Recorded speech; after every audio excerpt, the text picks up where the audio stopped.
salute to everybody in this building, man. Let's go. Let's get these likes up. It's time. It's time. It's time to get these likes up. Let's go. Let's go. Let's go. No, I'm talking about. Salute to everybody in the building, man. Sheesh. No, I'm talking about. All right, hold on. Hold on, small thugs. Give me a second. Oh, man. Salute to Bark Ferguson for that upgraded membership to Big Ratchet. Went from Tiny Thug to Big Ratchet. Salute to you. Salute. I appreciate everybody for pulling up. It's Friday night, man. Look, it's Friday night. We over here already. Look, man, let me tell y'all. Okay. Your boy over here on the Julio guy. You know what I'm saying? We over here on that Julio guy.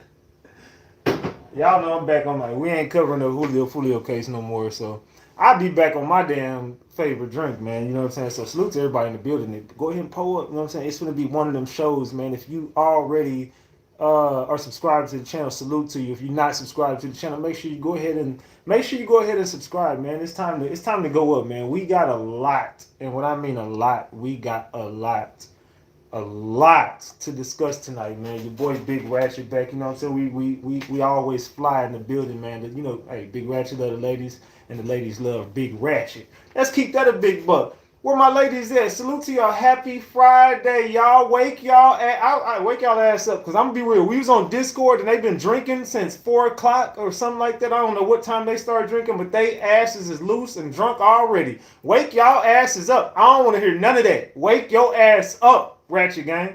Get these likes up. Double tap that screen. We got to talk tonight, man. It's Friday. Do not fall asleep. Wake your ass up. Salute, man. Salute.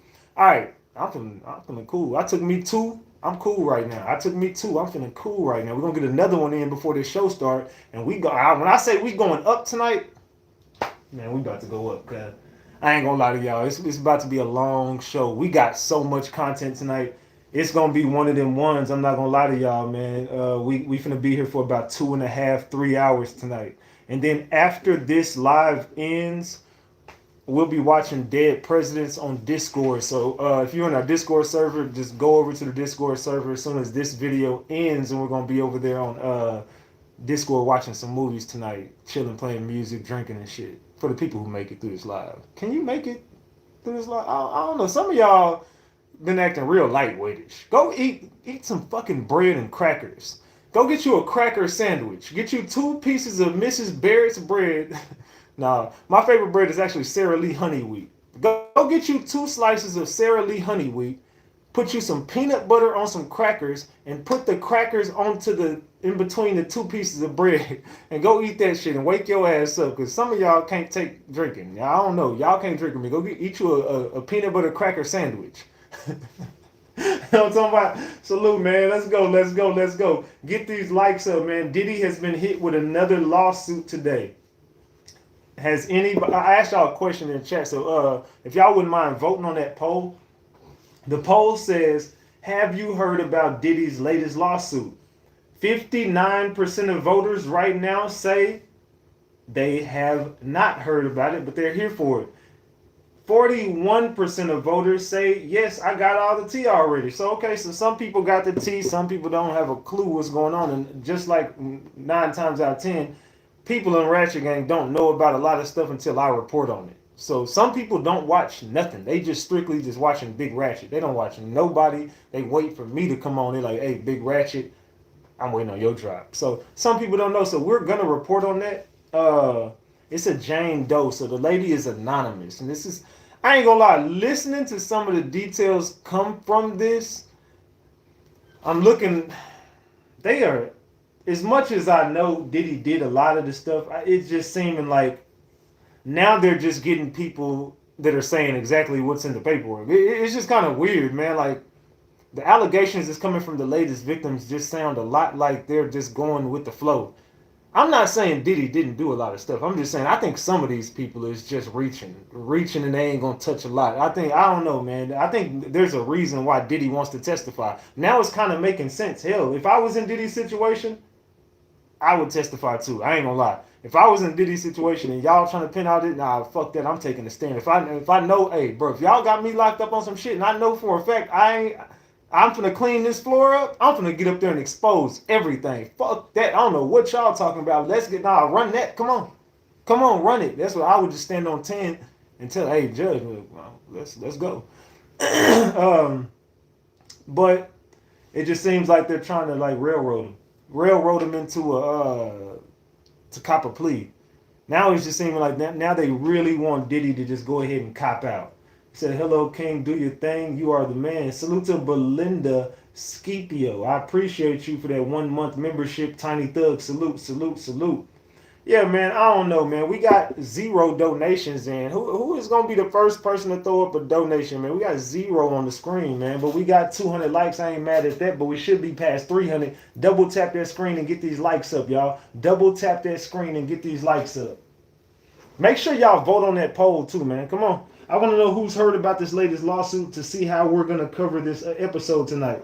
It depends on how many people have not heard about it. It's going to depend on how we're going to cover this episode. And this is going to be it's not just going to be, this episode is not just about that lawsuit. We're going to briefly go over that. And the reason why I'm just going to briefly go over that lawsuit, I'm going to go over it. We'll probably be on that lawsuit about 20, 30 minutes. And then we're going to get into the content because we got to go back and look at everything and analyze everything with Diddy. We did a deep dive on Diddy last night. So if you missed last night's episode, you might want to go back and really look at that episode because we did an entire deep dive into a lot, not all, but a lot of the Diddy allegations.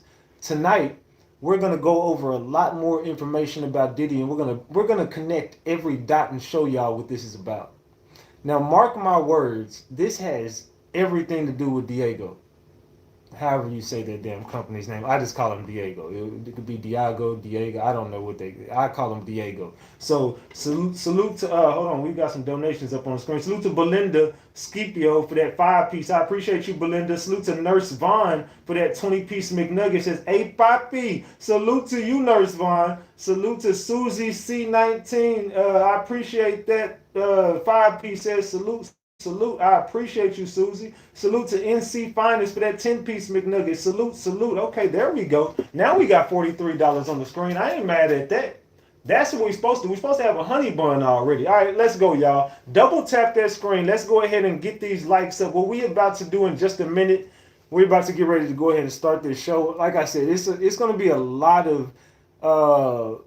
it's gonna be it's just all Diddy tonight. There's nothing else but Diddy tonight. We're just only talking about Diddy, and we're gonna connect. Oh, it's gonna be a lot more industry people in this because the industry is going to take Diddy down.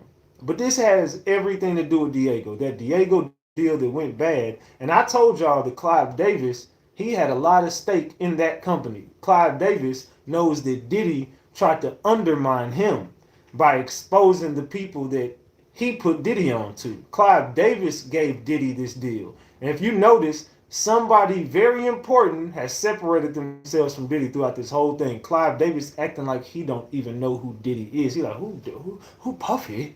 Puffy? Who's Puffy? Puffy? Puffy? Who is Puffy?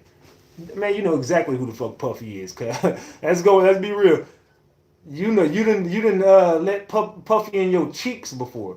Allegedly, you know exactly who Puffy is, Clive Davis. Let's not sit here and pretend right now. You know exactly who Puffy is. Puffy. Yeah, I seen that shit. All right, so I don't know, y'all. It's about to get loose and it's about to get alleged, man. Diddy has a new lawsuit. A lady says Diddy basically took it from her and got her pregnant. Now, yeah, the story gets deeper, y'all. She's saying the man took it from her and got her pregnant, allegedly. NC Finest, thank you for that 5-piece. I appreciate you. We at $48, y'all. We $52 away. We $52 away. Let's go. Yeah, so the lady is saying Diddy took it from her, got her pregnant, and then Young Miami name pops up in this lawsuit. That's the craziest part. Young Miami name pops up in the lawsuit. The lady is saying Young Miami is the one who is pressuring her to get the abortion.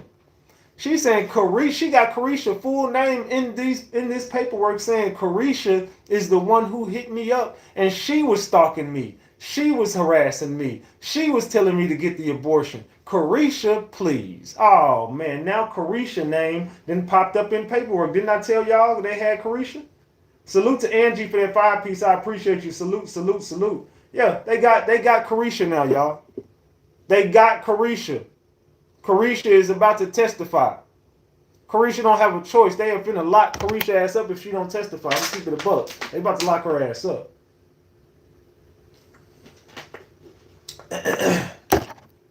So, like I said, we got a lot to discuss tonight, Ratchet Gang. So, right about now, this is the part where I want everybody to be on chill mode tonight. So when I say I want y'all on chill mode, I want y'all to go ahead and we're gonna get loose tonight. We've had a very long week. We've been breaking this whole Diddy case apart. We've been tearing this case apart. There's been nobody, I believe, that's done more numbers on this case than us over here.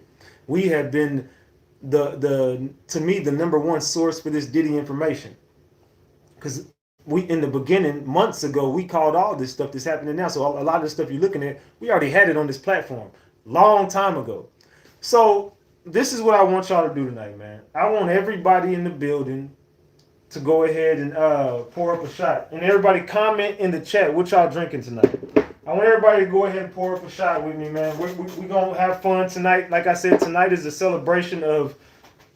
This is just Ratchet Gang, man, for just blowing up and making this platform what it is, man. I want to say cheers to Ratchet Gang, cheers to the gang, cheers to the mother effing gang. So I got my shot poured up, and you know me, I do my simply orange, you know what I'm saying, preferably. But salute to the gang, salute to y'all, man. Let's go ahead and take this damn swig of this real quick. You know what I'm talking about? Salute to y'all, man. All right, cheers to the gang, y'all. Cheers, cheers, cheers. Everybody, cheers. What y'all drinking tonight? Let's go, let's go.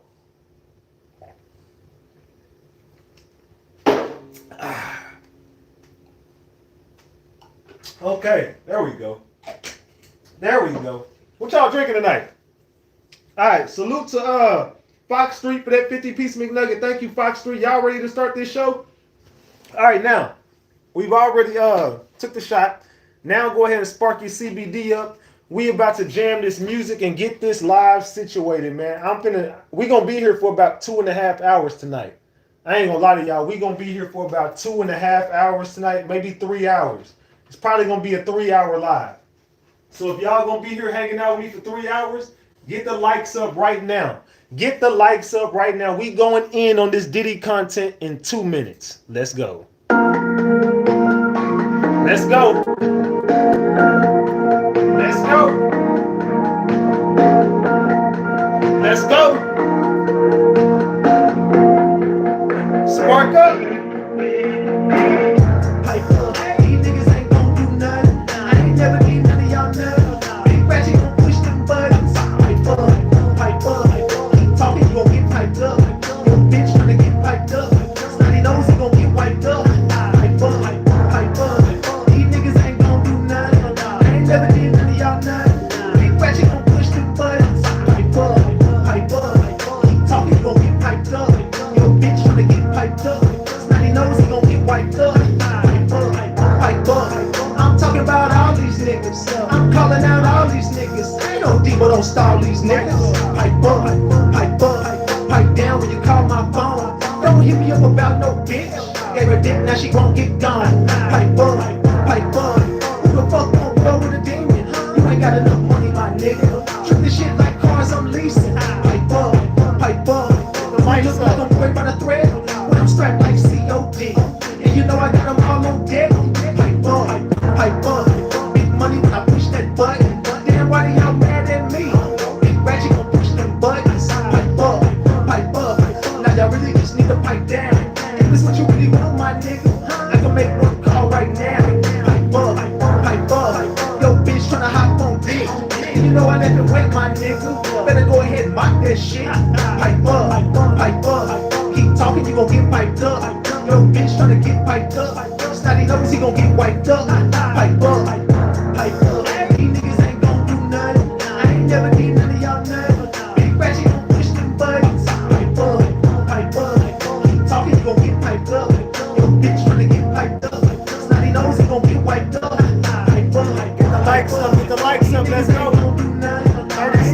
none of y'all none. Big ratchet gon' push them buttons. Hype up. Keep talking, you gon' get piped up. Bitch tryna get piped up. Snotty knows he gon' get wiped up. Hype up. These niggas ain't gon' do nothing. I ain't never need none of y'all none. Big ratchet gon' push them buttons. Hype up. Keep talking, you gon' get piped up. Yo, bitch tryna get piped up. Snotty knows he gon' get wiped up. Hype up. These niggas ain't gon' do nothing. I ain't never need none of y'all none. Big ratchet gon' push them buttons. Hype up. Keep talking, you gon' get piped up. Yo, bitch tryna get piped up. Snotty knows he gon' get wiped up. Hype up. Hey, know I'm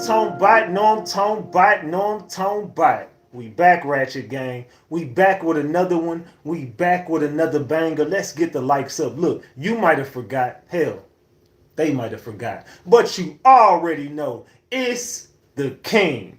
Too loyal, know I'm talking about Ratchet TV. Hey, y'all already know, man. Y'all already know. Get the likes up if you in the building. And if you're new to the channel, hit that subscribe button. Tap that notification bell so you can get the drop whenever I drop. Alright, so boom. Man. We got to talk Ratchet Gang. We got to chop it up. Look, tonight we got to talk about P. Diddy, the diddler, Mr. Diddle Daddle himself. We about to really chop it up about this Diddy case tonight. We got a lot of content for y'all. Make sure y'all subscribe to the channel. Make sure y'all get these likes up. Salute Sick with it for that 20-piece McNugget. I appreciate you, Sick with it, man, for that 20-piece McNugget. Salute. Also, salute to Bark Ferguson for that 5-piece McNugget. I appreciate you, Bark. And Sick with it says salute, gang. Salute to you, Sick with it. All right. Well, we got a lot to talk about tonight, man. We finna go up. I ain't gonna lie. This finna be a good... this finna be a great...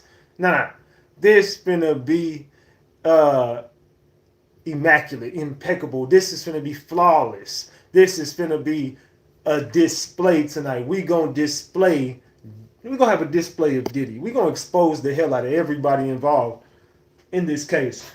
Make sure y'all like the video, man. And let me say allegedly, and everything I say is alleged, and it's all under the Fair Use Act. And you can see the Fair Use disclaimer in the description of this video and in the description of all my videos. This is just for entertainment and educational purposes only. This is just to educate my people on what we've been covering over here. Like I said, it's all under the Fair Use Act, and you can see the Fair Use disclaimer in the description of this video, and everything I say is alleged. Allegedly, y'all. So, like I said, yeah, I have been covering this case, and it has been a lot going on. Okay, cool. My boy, the Virginia Tech running back. Oh, I did get Tootin. Okay, my boy Tootin got a touchdown. There we go. Will Rogers only got... I'm just checking on my prize picks right now, y'all. I'm just checking on my prize picks real quick. All right, cool. I'm winning on everything right now. Salute. All right, y'all. Okay, I did get Tootin in there for a touchdown. All right, let's go. All right. Salute, y'all. All right, y'all ready to start this show? Are y'all ready? Are y'all ready to start this show? Man, Diddy got another fucking lawsuit, man. Now I'm convinced there's a play going on. There's a play somewhere in the mix. Diddy obviously is being set up, but for what? What the fuck is going on that somebody would want to set Diddy up? Well, let's go ahead and get this shit started, man. We ain't got to keep talking. We ain't got to keep talking about this shit. It's time to go ahead and start this damn live. So, right here, this is how I want to start it tonight. I want to start right here. Diageo, however you say it. I just call him Diego. All right, anyway, CEO, the Diageo CEO, growth will return.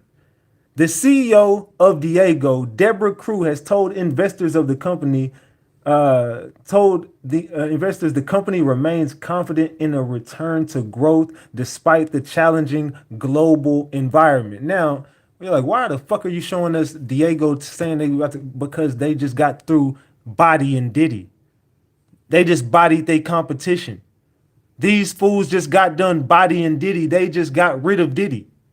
Get the likes up. Double tap the screen. We should be way past 400 likes, y'all. We should be way past that. We got 1,400 people in here. Come on, man. I'm not going for that tonight, man. Double tap that screen and get these likes up past 500. Let me get 140 likes on that screen right now. Come on. Let's go. 140 likes on that screen. Let's go. This is Diego. These are the people who took Diddy down. Allegedly. Allegedly. And I don't even need to go over this, but Diego, they have been going through a slump since these Diddy allegations have dropped on them. Ever since Diddy has started saying this company was arsist, I gotta use cold words because I ain't gonna lie, they've been on me, boy. They've been trying to, boy, say the jealousy is real. That's all I'm gonna say. So I gotta be real careful with how I word a lot of stuff tonight. So let's start here with the Diego. Diego is the reason why all this is going on with Diddy. Sean Diddy Combs sued by a woman who alleges miscarriage from SA. She says she had a miscarriage by Diddy. A miscarriage. Look at this, y'all. The lady says she had a miscarriage. Diddy took it from her. She says she was SA'd by the diddler himself. And as a result, she had a miscarriage. Allegedly, Sean, Mr. Combs, what the hell is going on? The diddler has been hit with another lawsuit, y'all. He impregnated a woman. Allegedly. So let's get to this. Sean Combs has been sued by a woman alleging that he repeatedly drugged and SA'd her, one time leading to her impregnation and eventual miscarriage. It is the latest in nearly a year-long string of lawsuits and criminal charges against Diddy, who is currently incarcerated on federal charges. The last lawsuit came earlier this week. Documents filed today in New York's Supreme Court and viewed by Pitchfork allege that Diddy coerced, harassed, drugged, and assaulted the plaintiff, identified as Jane Doe, on several occasions over the course of 4 years. She says she met Diddy overseas in the autumn of 2020 after he offered to cover her travel to and from the destination. He continued to arrange travel for a number of subsequent meetings. Though the lawsuit alleges that Combs would send drivers before she had agreed to travel, Diddy and his agents and employees would use coercive and harassing language to compel her to comply, the lawsuit alleges. In April 2022, the lawsuit claims Diddy forced Jane Doe to have intercourse. You gotta be careful. He made her have whoop without her consent at his home. The same spring, the woman says she woke up one morning with bruises and bite marks on her feet, not knowing how they got there. The lawsuit describes several occasions on which she was compelled to ingest an unknown substance, one of which turned out to be ketamine, causing her to black out and immediately lose consciousness throughout the night. She says she received a positive result for a pregnancy test soon after, and a Diddy associate allegedly called her repeatedly to tell her to have an abortion. Jane Doe ultimately suffered a miscarriage, according to the complaint. Man.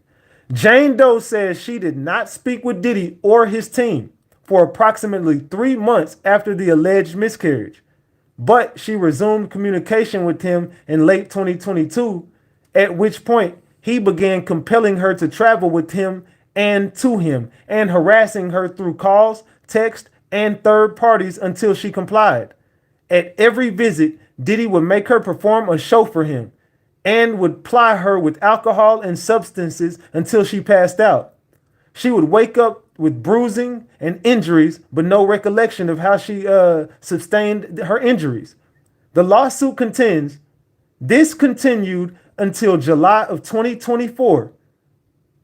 Further, Jane Doe alleges that Diddy and his agents, at his request, would record the S encounters with her without her permission.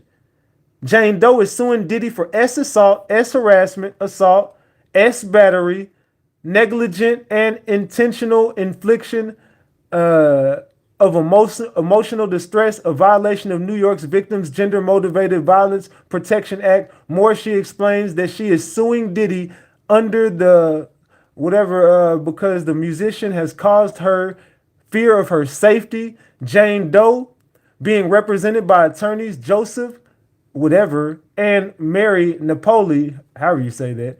The latter lawyer said in the statement to Pitchfork, powerful figures in the entertainment industry have long exploited aspiring artists and fans. Recent high-profile lawsuits aim to hold these celebrities accountable, potentially transforming industry practices and providing justice for victims. No one is above the law. Fame and wealth do not protect Sean Diddy Combs from serious allegations of trafficking and abuse. Man. So if, as you see right here, the diddler, this woman says all of the things that they have said in these lawsuits. I'm looking at the verbiage. I'm not saying Diddy didn't do it because I think Diddy did everything somebody said he did. But what I'm saying is they're using the same verbiage that is in the federal lawsuits. So that's showing me they're flipping people. Think about it. They're flipping people right now. Oh, they flipping them motherfuckers, boy. They gonna get Diddy. They said Diddy. What do y'all think, man? Do y'all believe that they are flipping people to say exactly what they want them to say? Or do you believe that this verbiage is coming directly from the lady? What do y'all think, man? It's all the verbiage is the same. That's what I'm trying to say. Every case I always tell y'all, take your emotions out of it and look at the facts. Look at the verbiage in every case. The verbiage will tell you a story. She flew out several times, get off the bed. See, but look, if you're looking at her lawsuit, it says he forced her to have the abortion. She didn't want it. Then eventually she ended up having a miscarriage due to him. Then she says she resumed contact with him. I'm just saying, I don't know. It just says, I'm just looking at the verbiage. You're saying all the things that the feds have said in their lawsuit. Coerced, this word. You're using the same words they used. Then all of a sudden, that he did all the stuff they said he did. Then you went right back to him and resumed contact. So I'm just looking at the facts of the case. So I'm not understanding. I mean, maybe they forced her to do it. That's what she's gonna go with. I don't know, but it's looking like the feds are bringing people to say exactly what they want them to say at this point. And I'm not even for Diddy. I'm just calling it what it is. They did R. Kelly the same way.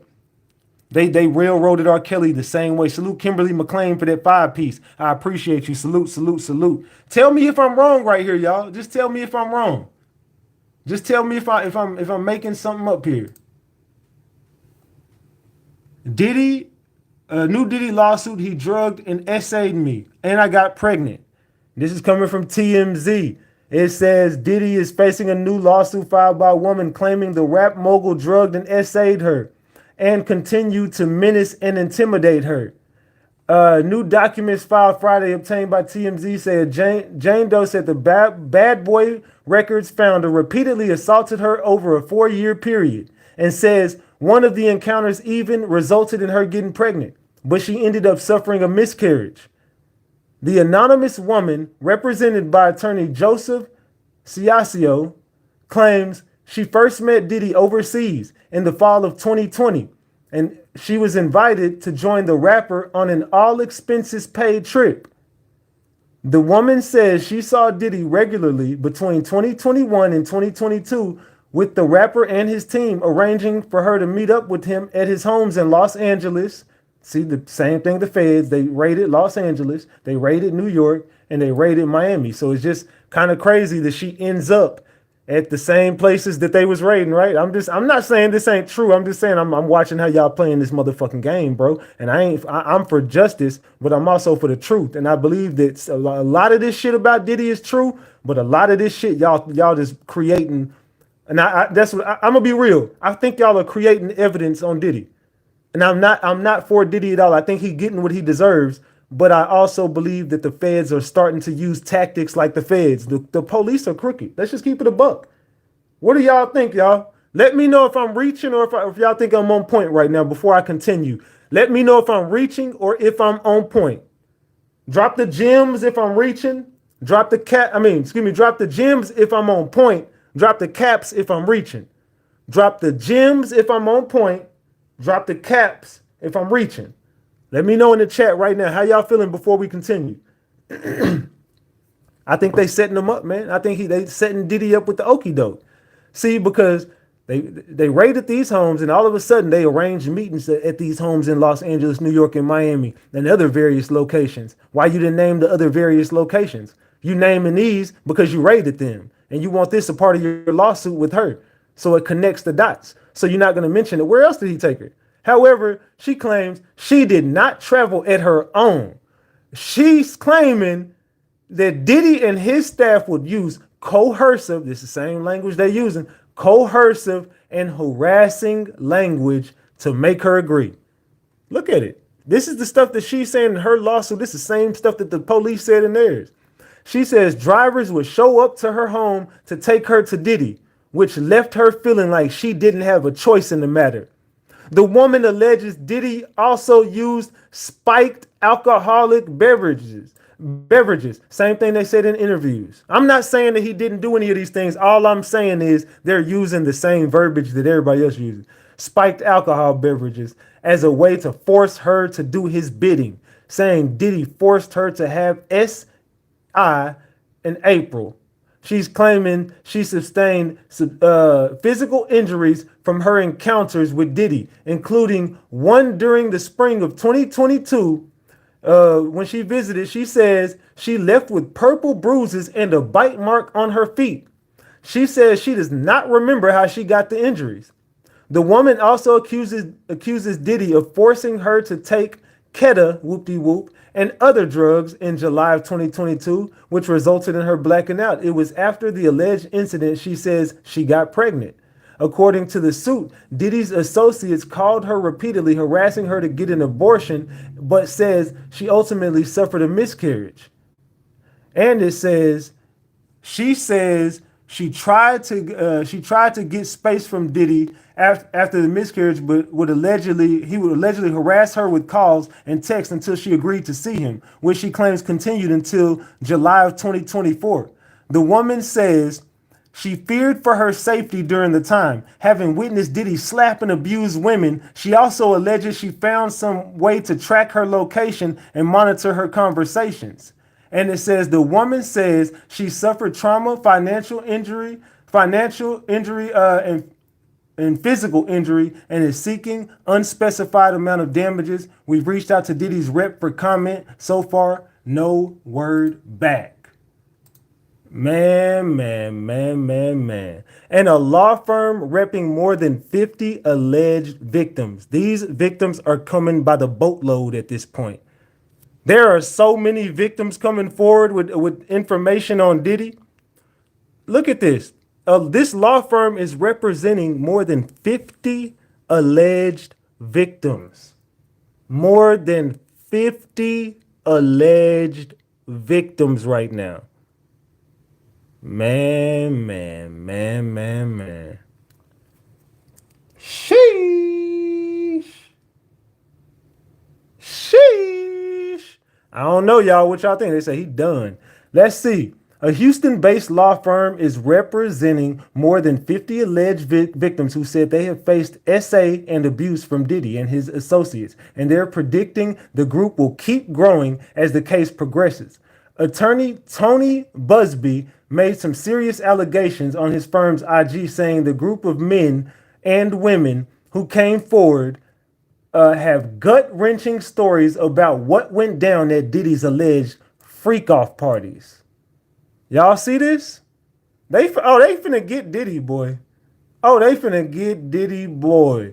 It says he detailed the alleged mind-boggling violations against them as debauchery and depravity, exaggerated, whatever. It says, look at this. This is what he says on his Instagram. The Busby law firm has been associated by Ava Law Group to act as the lead counsel to pursue claims on behalf of more than 50 individuals who suffered SA and abuse at the hands of Sean Diddy Combs, and his cohorts. This group of brave individuals include both men and women. Men and women. Many were minors when the abuse occurred. Some of these brave individuals reported the incidents to the police, others did not. Each individual story is gut-wrenching and heartbreaking. The acts complained of occurred at hotels, private homes, and also at the infamous freak-off parties. The violations against this group of individuals are mind-boggling and can only be described as debauchery and depravity of powerful people against minors and the weak. I expect the group seeking redress will grow as the case progresses. I expect many other individuals will be implicated. We expect to have a press conference early next week where some of these stories can be told as the nation learns and more and grapples with the potential scope of this scandal. Our firm has always been at the forefront of most important cases in the United States. We are proud to represent this group of brave souls and pray for justice on their behalf. If you know of an individual seeking assistance who was abused or described or as described above, please don't hesitate to encourage them to contact our firm. The consultation is confidential. Man. So they're trying to get more and more people to come up with shit against Diddy. They're trying to get more and more people. Busby claims the accusers were minors when the alleged incidents occurred. He mentions he plans for a press conference where the individuals can share their stories. While he has not yet filed, Busby says he intends to file a class action lawsuit on behalf of all the victims early next week. To be clear, no known evidence supporting Busby's allegations some of the victims were minors, nor have any previous lawsuits or even federal indictments alleged that. We've reached out to Diddy's camp for comment, but have not yet heard back. As we've reported, Diddy's alleged freak-off parties are at the heart of the federal indictment for trafficking, kidnapping, and racketeering. You can check it all out on TMZ's latest doc, The Downfall of Diddy, the indictment, streaming now on Tubi. I don't know, y'all. It's looking bad for Diddy. It is looking bad for Diddy. Let's continue. Hold on. Let me get into my receipt folder right here. And we're going to see right here where it says, Young Miami accused of harassing woman Diddy impregnated, telling her to get an abortion. Now, Young Miami, real name Caresha Brown Lee, is accused of harassing the woman who recently sued Diddy, claiming that over a 4-year period, he drugged and R-worded her, got Jane Doe pregnant. In fact, she claims that the City Girls rapper told her to terminate the pregnancy. Caresha Brown Lee, defendant Combs' associate, harassed Jane Doe by repeatedly calling her and telling Jane Doe to have an abortion. The complaint states, as a result, as previously reported, a woman filed the suit on Friday under the name Jane Doe. She claims Diddy drugged her and assaulted her over 4 years. Jane Doe says she became pregnant during one of the encounters before suffering a miscarriage. At the time of her pregnancy, Diddy was dating Young Miami, who Jane Doe says harassed her about getting an abortion. So now Young Miami finds her way into the damn lawsuits. Young Miami, you done clout chased your way into it. Now here you go. What do y'all think about Young Miami being involved in this shit, y'all? What y'all think about this, man? Young Miami's name came up. Salute Chocolate Queen for that 10-piece. Says, so much tea, my cup runneth over. Diddy did it. He's done. Salute to you, Chocolate Queen, for that 10-piece. I appreciate you. Salute. You be showing love every night, Chocolate Queen. Hit me up on Instagram, Chocolate Queen. I'm going to give you a wrench. Make sure you hit me up on Instagram so you can keep that wrench. Just DM me and say this Chocolate Queen. All right, salute to you, Chocolate Queen. You always showing support on here. You be sending me super chats every night. I'm gonna give you a wrench. Salute to you, Chocolate Queen. All right, so what do y'all think about this, man? What do y'all think about Young Miami, man? Tell me in the chat. What do you think of Young Miami? They say all of the parties he's had all of these years, it's gonna be a large amount of people coming forward. Yeah, I believe you. It's gonna be a lot of people that's gonna come forward about Diddy and what he did to him. Diddy did it. Carisha harassed that woman during the living in Orange County on IG. Yeah, Carisha was always harassing women for Diddy. Let's continue. Let's continue. Which one is this? How you feel about the situation that Diddy in? Let's say this. Something else is going on. They didn't raid, they searched with a warrant his premises on the West Coast, right? They searched his premises on the East Coast in Florida, right? On the same property that the premises was located that they searched in Florida, he had a second mansion. They didn't touch that one. Why not? And when they walk out of there, they got a small trash bag and they have a medium-sized cardboard box. What was it they seized that would fit into those items? That what they seized was some evidence that was very incriminating to other people. Let's listen to that one more time. How you feel about the situation that Diddy in? Let's say this. Something else is going on. They didn't raid, they searched with a warrant his premises on the West Coast, right? They searched his premises on the East Coast in Florida, right? On the same property that the premises was located that they searched in Florida, he had a second mansion. They didn't touch that one. Why not? And when they walk out of there, they got a small trash bag and they have a medium-sized cardboard box. What was it they seized that would fit into those items? That what they seized was some evidence that was very incriminating to other people. Man. So as you see right there, I've been saying the same thing. The stuff they got in that raid was just to stop it from coming out. Diddy was about to tell on everybody. Diddy was finna tell on all of Hollywood because Diddy knew that these allegations were coming out. Diddy was finna snitch. They got to it before Diddy could get to it. And they flipped the script on Diddy. Diddy used to work for them. They flipped the script on Diddy, man. Man.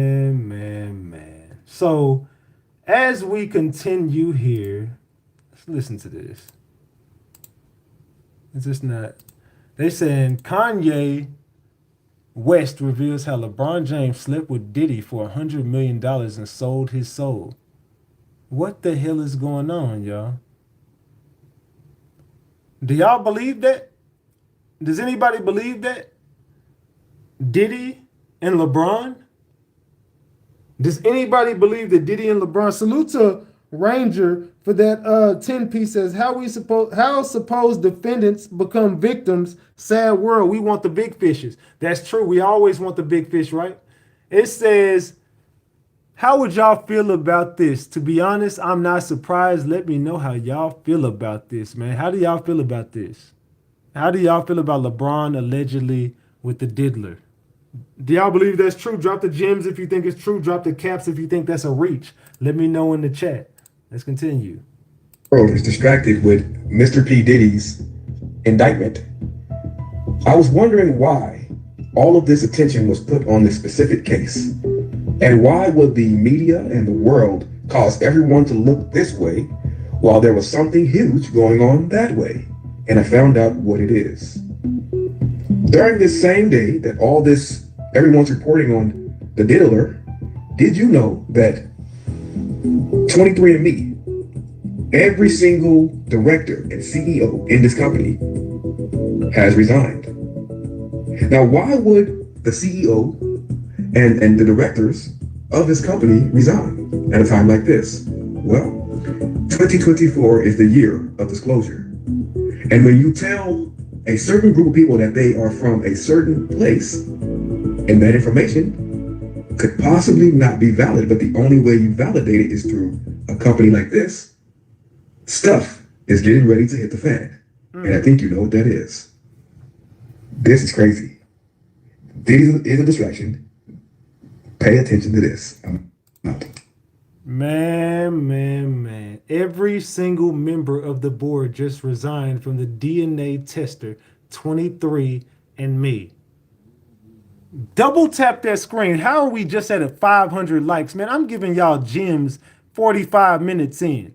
I've been giving y'all gems. Double tap that screen to get these likes up, y'all. We got 2,000 something people in here, man. Double tap that screen. Let's go. Man, this Diddy case is about to become the most epic case we've ever witnessed. Just bear witness to what the fuck is about to happen, y'all. Let's continue.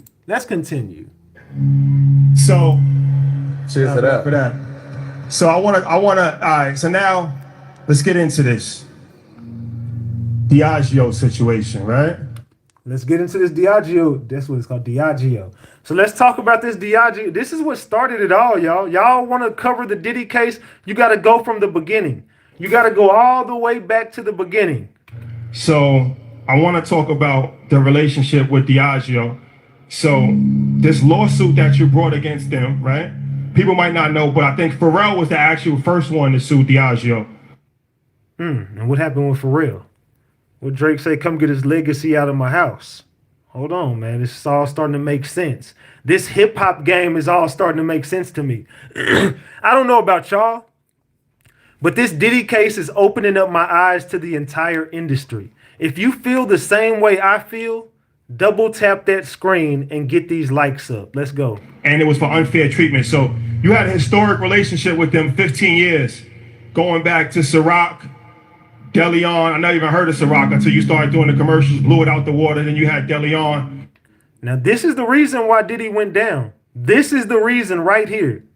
And everything looked like it was on the up and up, owned by a black man and all that. So a lot of people was confused when the lawsuit came about. You shared some information with us when we came to your house that we wasn't aware of. What information was that he shared to y'all? Let's go. So can you really talk about that? Because I think it's a very interesting case study for entrepreneurs to understand. Definitely. Talk to us, Diddy, Diddler, Mr. Diddle Daddle. The situation's in the courts now, so I'm gonna share with y'all what I can. This is all public record. But basically, I was called to have a meeting with Diageo, and they knew that I was kind of killing things in the culture. All right, now I'm gonna ask y'all a question before we continue. Has anybody seen this? Are y'all aware of any of this? Because I feel like I'll be giving you a lot of y'all the drop. Drop the gems if you've seen it. Drop the eyeballs if you don't know what's going on right now. Let's go. Drop the eyeballs if you don't know what's going on. Drop the gems if you do know. And they were trying to fix their diversity problem. And through that, a meeting was set up, and I told them, you know, I want to be an owner, that I have these ideas from promoting parties at Howard, just remembering that I will always get the door and never get the bar. And so I said, I have aspirations to have black-owned brands owned by black people behind the bar and a part of your organization. They're the biggest distributor of spirits in the world. Y'all listening to this? Diddy, why was Diddy trying to do this whenever he was tied into what he was? We know what you had going on behind the scenes. Diddy, you think they wanted you to do any of this shit? Biggest maker of spirits in the world. So we get a test project. I'm looking at their portfolio, and they said we could start something from scratch. But I'm looking at their portfolio, and I remember one night I was having a great time with Ciroc. I had some Ciroc. It was made by grapes. And I remember, you know, having just such the greatest time. And so the light bulb went off in my head. I said, I don't want to wait and develop nothing. Let me show you what I could do with Ciroc.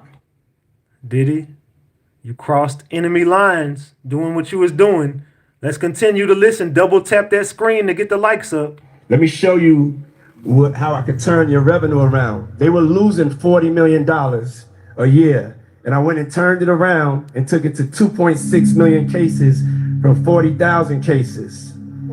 Okay, and so this is something that's never been done. Clap it up for that. Why are you flexing your muscle on them, Diddy? In front of everybody. And so 15 years later, even though I had that success, I was always fighting for Ciroc not to be pigeonholed, not to be pigeonholed as a black brand, not to be pigeonholed as an urban brand. I already went through that. I went through that with Sean John. They put me in the urban section. I had to go and disrupt the fashion industry, pull up on Fashion Week. Hey, y'all, we hit 159,000 subscribers, y'all. We're on our way to 160K. We are on our way to 160K. And showing what that black excellence swag is about.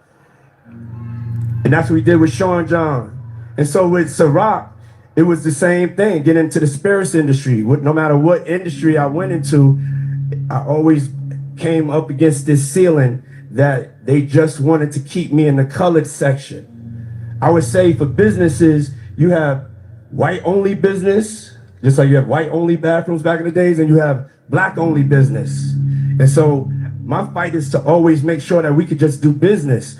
I want to be treated equally like anybody else. And so that's what the fight is about. Y'all, are y'all listening to this? This is way more powerful than y'all know, and this is bigger than just Diddy and hip hop. This is about everything. Diddy was about to undermine the people that put him on, and it was not gonna happen. They was not about to let Diddy get away with this. And it's not me just fighting for me. I'm fighting for us. Because whatever bar I set, y'all have to come behind me on that bar, and I want to make sure that it's right. So that's what the fight is about, simply put. And the last things to make it clear was with Deleon. I still own Deleon, okay? So with Deleon, I sent my people. Before you tell the story about that, just talk about the process of getting Deleon, right? Because it was you proved yourself with Ciroc, and so now there's an opportunity to create something else. With a lot of, first of all, corporate America is made and built for white men. So when you're going in. See? You see what I'm saying? Diddy was going against the grain of the ones who put him on. Clive Davis put you on, brother. You only here because of Clive Davis and who he represents. I'm not going to get too deep into it because this stuff I can't say. Y'all got to put this together in the crowd. Come on, y'all, wake up. Do y'all see what this is really about? I'm not saying Diddy didn't do anything. I'm saying there's a lot of people in Hollywood who've done a lot worse, and I believe they all should be taken down. But the people taking them down are the ones doing the worst shit. Make it make sense. This is a cold world, man. I hope y'all waking up to the message in this video. Into corporate America, usually your entryway is to help them with their diversity problem. But at the end of the day, you want to be able to open up doors. Sometimes you got to take that opportunity and get in. And so that's what I did with Ciroc. But I told him I don't work for nobody. Everything in my portfolio I own. So you guys have to know my ultimate dream is a tequila. Since I was a kid, I remember drinking tequila or being a... Come on. See, you just talk too damn much. See, that's where your mama come in. Did you hear him? I remember as a... Listen to this again, y'all. Listen. Everything in my portfolio I own. So you guys have to know my ultimate dream is a tequila. Since I was a kid, I remember drinking tequila or being afraid to drink tequila at first. Since not a kid, a teenager. Yeah, you see that? He always slip up and snitch on himself. Listen to that one more time. You guys have to know my ultimate dream is a tequila. Since I was a kid, I remember drinking tequila or being afraid to drink tequila at first. Since not a kid, a teenager. Correction, please. I mean, I was over 21. Yeah. He was 21 at Howard. I remember it. Yeah, but tequila used to have a worm in it. That's how dangerous they used to like market it. But I was like... And this is where his mother comes into play. She had him at freak-offs as a kid drinking tequila.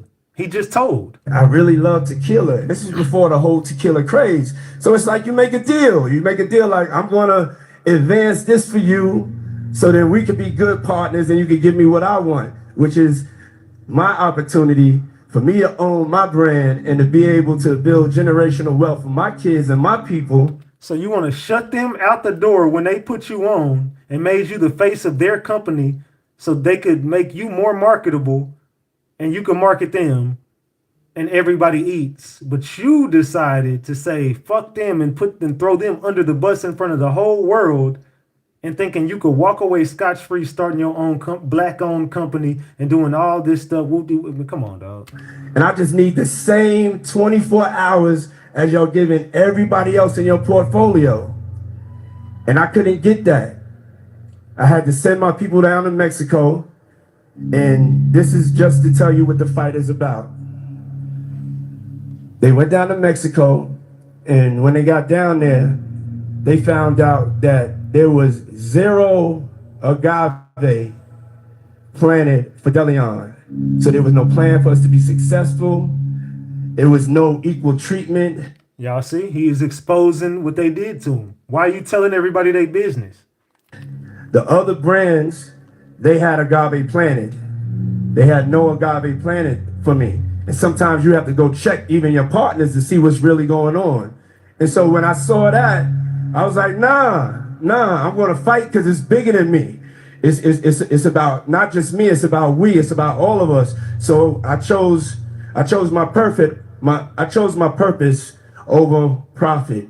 And that's the whole Deleon situation. What do y'all think about that? Has anyone seen that before? Had y'all seen that before? Let me know in the chat if y'all have seen that before. I thought that was very important to put in this video because I do believe wholeheartedly that's why we're looking at what we're looking at right now. And Diddy had an agreement with them where they would help him market his De Leon tequila brand.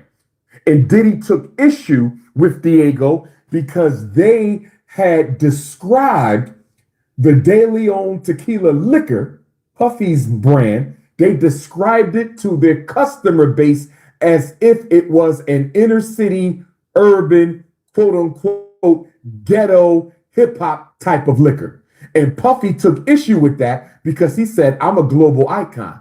I'm a hip hop mogul.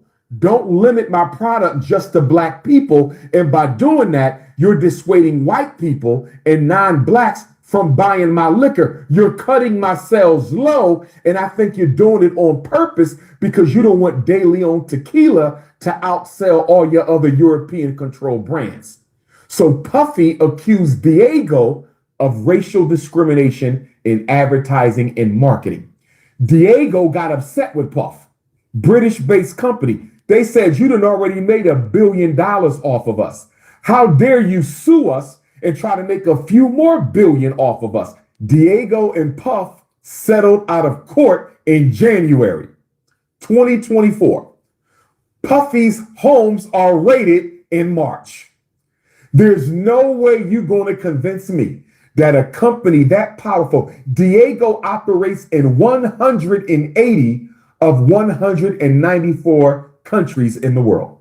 They operate in 180 out of 194 countries in the world. You are not going to convince me that 1 + 1 does not equal 2. There is no way they were forced to settle with Puffy in January, and less than 2 months later, his homes are raided. Watch this timeline. He sues Diageo in the spring. Cassie comes out in the fall. He settles with Cassie in 24 hours. Diageo is watching this. So when Diageo decides to settle with Puff outside of court, they did this knowing full well we're about to go after you and destroy you. You are messing with the Illuminati. You have no idea who you effing with, Sean Combs. And when Puff was so quick to settle with Cassie, that showed the whole world he was vulnerable. That showed the whole world he had skeletons in his closet. And do you know what I think Diageo did after they settled with Puff? I bet you after they settled with Puff, they probably never even made it to the airplane. They picked up the phone and they called King Charles III. And they said, dear monarch, we need you to dial in a favor for us to President Joe Biden. Because this Sean Puffy Combs, this little out of New York City, he think he can go to war with the big boys and not pay the consequences. Sean Puffy Combs, that hip hop king out of New York, he think he can tell white people what to do. He think he gonna rob us for a couple $2 billion and get away with it. It's not going down. Dear King, please make that call on behalf of your citizens. That's what I believe happened. What do y'all think about that? What do y'all think about that? What Dr. Umar claiming? I don't know, man. I told you this is gonna be an episode, man. It's gonna be one of them ones, Kai. This gonna be one of them ones, Kai. Hold on, we not done. Let's go. P. Diddy has garnered a lot of enemies over the past few months, the biggest being the United States government and its new criminal investigation against him. But his biggest enemy came in May of 2023, when he filed a multi-billion-dollar lawsuit against the alcoholic beverage company Diageo. Why would Puff file a multi-billion-dollar lawsuit against them? He claimed that they were engaging in racist practices. Before we get into the weeds of this lawsuit, let's talk about the company first. Diageo is the world's largest premium alcoholic beverage company with a net worth of $74 billion, making it the 254th most valuable company on the planet. Some of the key shareholders, Vanguard and BlackRock. And in 2023, Warren Buffett, the snowball, opened his wallet and spent $42 million on Diageo stock, which is currently selling for $136 a share on the Nisi stock index. Beyond Ciroc, which connects it to Puff, what other liquor brands do they own? Johnny Walker, Smirnoff, Bailey's, Captain Morgan, to name a few. And in 2017, they purchased Don Julio and gave George Clooney $1 billion to purchase Casamigos. Those last two is where Puff has an issue. Part 2 coming. Y'all hear that? Did y'all hear that? So Don Julio also owned by these people, and you see the spike in that shit right after the last rapper death. I ain't saying it's connected. I'm just saying it's connected, allegedly. All this shit is connected. What I'm trying to say is this: I respect your show, respect what you're doing. Let me turn this up. The most important thing is there's got to be a solution, because this has been going on in the industry for a whole bunch of years, for decades. And at the same time, you know, nobody wants this to be true, and it shouldn't have to be true. But if we don't fix it and do something about it, history will constantly repeat itself. Now, Suge, you said something early on that I want to get clarification for the audience, Suge. You said early on, you can't just look at Diddy in isolation. You said this was done to him. He learned from others, and it was done to him, and then he did to others. To me, that sounds like what I hear when people are talking about abusive situations. You know. What do y'all think about this? Suge Knight speaking from jail. Let's hear the... Have y'all heard this? Drop the gems if you've heard Suge Knight speaking recently. Well, I think it was yesterday, as a matter of fact. I played some of it yesterday, but this is more of the conversation. What do y'all think about this? Have y'all heard this conversation? You know, hurt people, that someone was sexually abused, they wind up being a perpetrator. Is that what you're suggesting about Sean Combs, that he was sexually abused and he now sexually abuses? Yeah, I think that's absolutely right. I think he repeat what was done to him. And like I said, if you look at Russell Simmons, you know the truth. Andre Harrell, you know the truth. Clyde Davis, you know the truth. Jimmy Iovine, you know the truth. Listen to the people he's naming. I'm going to play that again. Listen to the people he's naming. These are all the people I'm discussing over here. That's crazy. He's naming all the characters that I've already gave y'all. Like I said, if you look at Russell Simmons, you know the truth. Andre Harrell, you know the truth. Clyde Davis, you know the truth. Jimmy Iovine, you know the truth. It was at a point where it's like a whole sex trade, because you take Nicole from the Pussycat Dolls, she to push the lines of people to participate. Y'all listening to this? Suge Knight exposing people from jail now. Now Suge Knight is speaking real clearly now. She was messing with Jimmy Iovine when Jimmy Iovine was married to one of the most incredible women in the world named Vicky, and she used to go around and sing that song and change the lyrics to make it put Vicky down. Now he's exposing Nicole from the Whoopty Cat Dolls. Know what I'm saying? So there's not certain things that all of a sudden you got this. The industry is a quick business. It's been like that for a long time. And the casting couch is real, but it's for women and men. But far from all that, I think the most important thing is I feel like they should let Puffy tell his truth. I'm quite sure he's gonna expose a lot of people. I'm sure he's gonna move forward with it. But I don't think it should be a situation like the Epstein thing where they found him hanging from the ceiling. Y'all hear that? He's saying he don't want it to go down like they did Jeffrey. He's saying he wants Diddy to get up there and tell his truth, and he knows Diddy is about to expose a lot of people. This is coming from Suge. This is coming from Suge Knight, y'all. Yeah, for the truth to come out. Do you believe I think that the truth needs to be. Do you believe that Diddy is in danger in prison? And do you have advice for him based on what you just said? Well, the first advice I have, I don't never want to say he's in danger, and neither should he say that. Because once he gets to the point where they feel he's going to be suicidal to himself, harmful to himself, once they put him on suicide watch, you have the rights to nothing. No socks, no drawers, no t-shirt, no blanket, no sheets. You asshole naked in a cell as a crazy man for.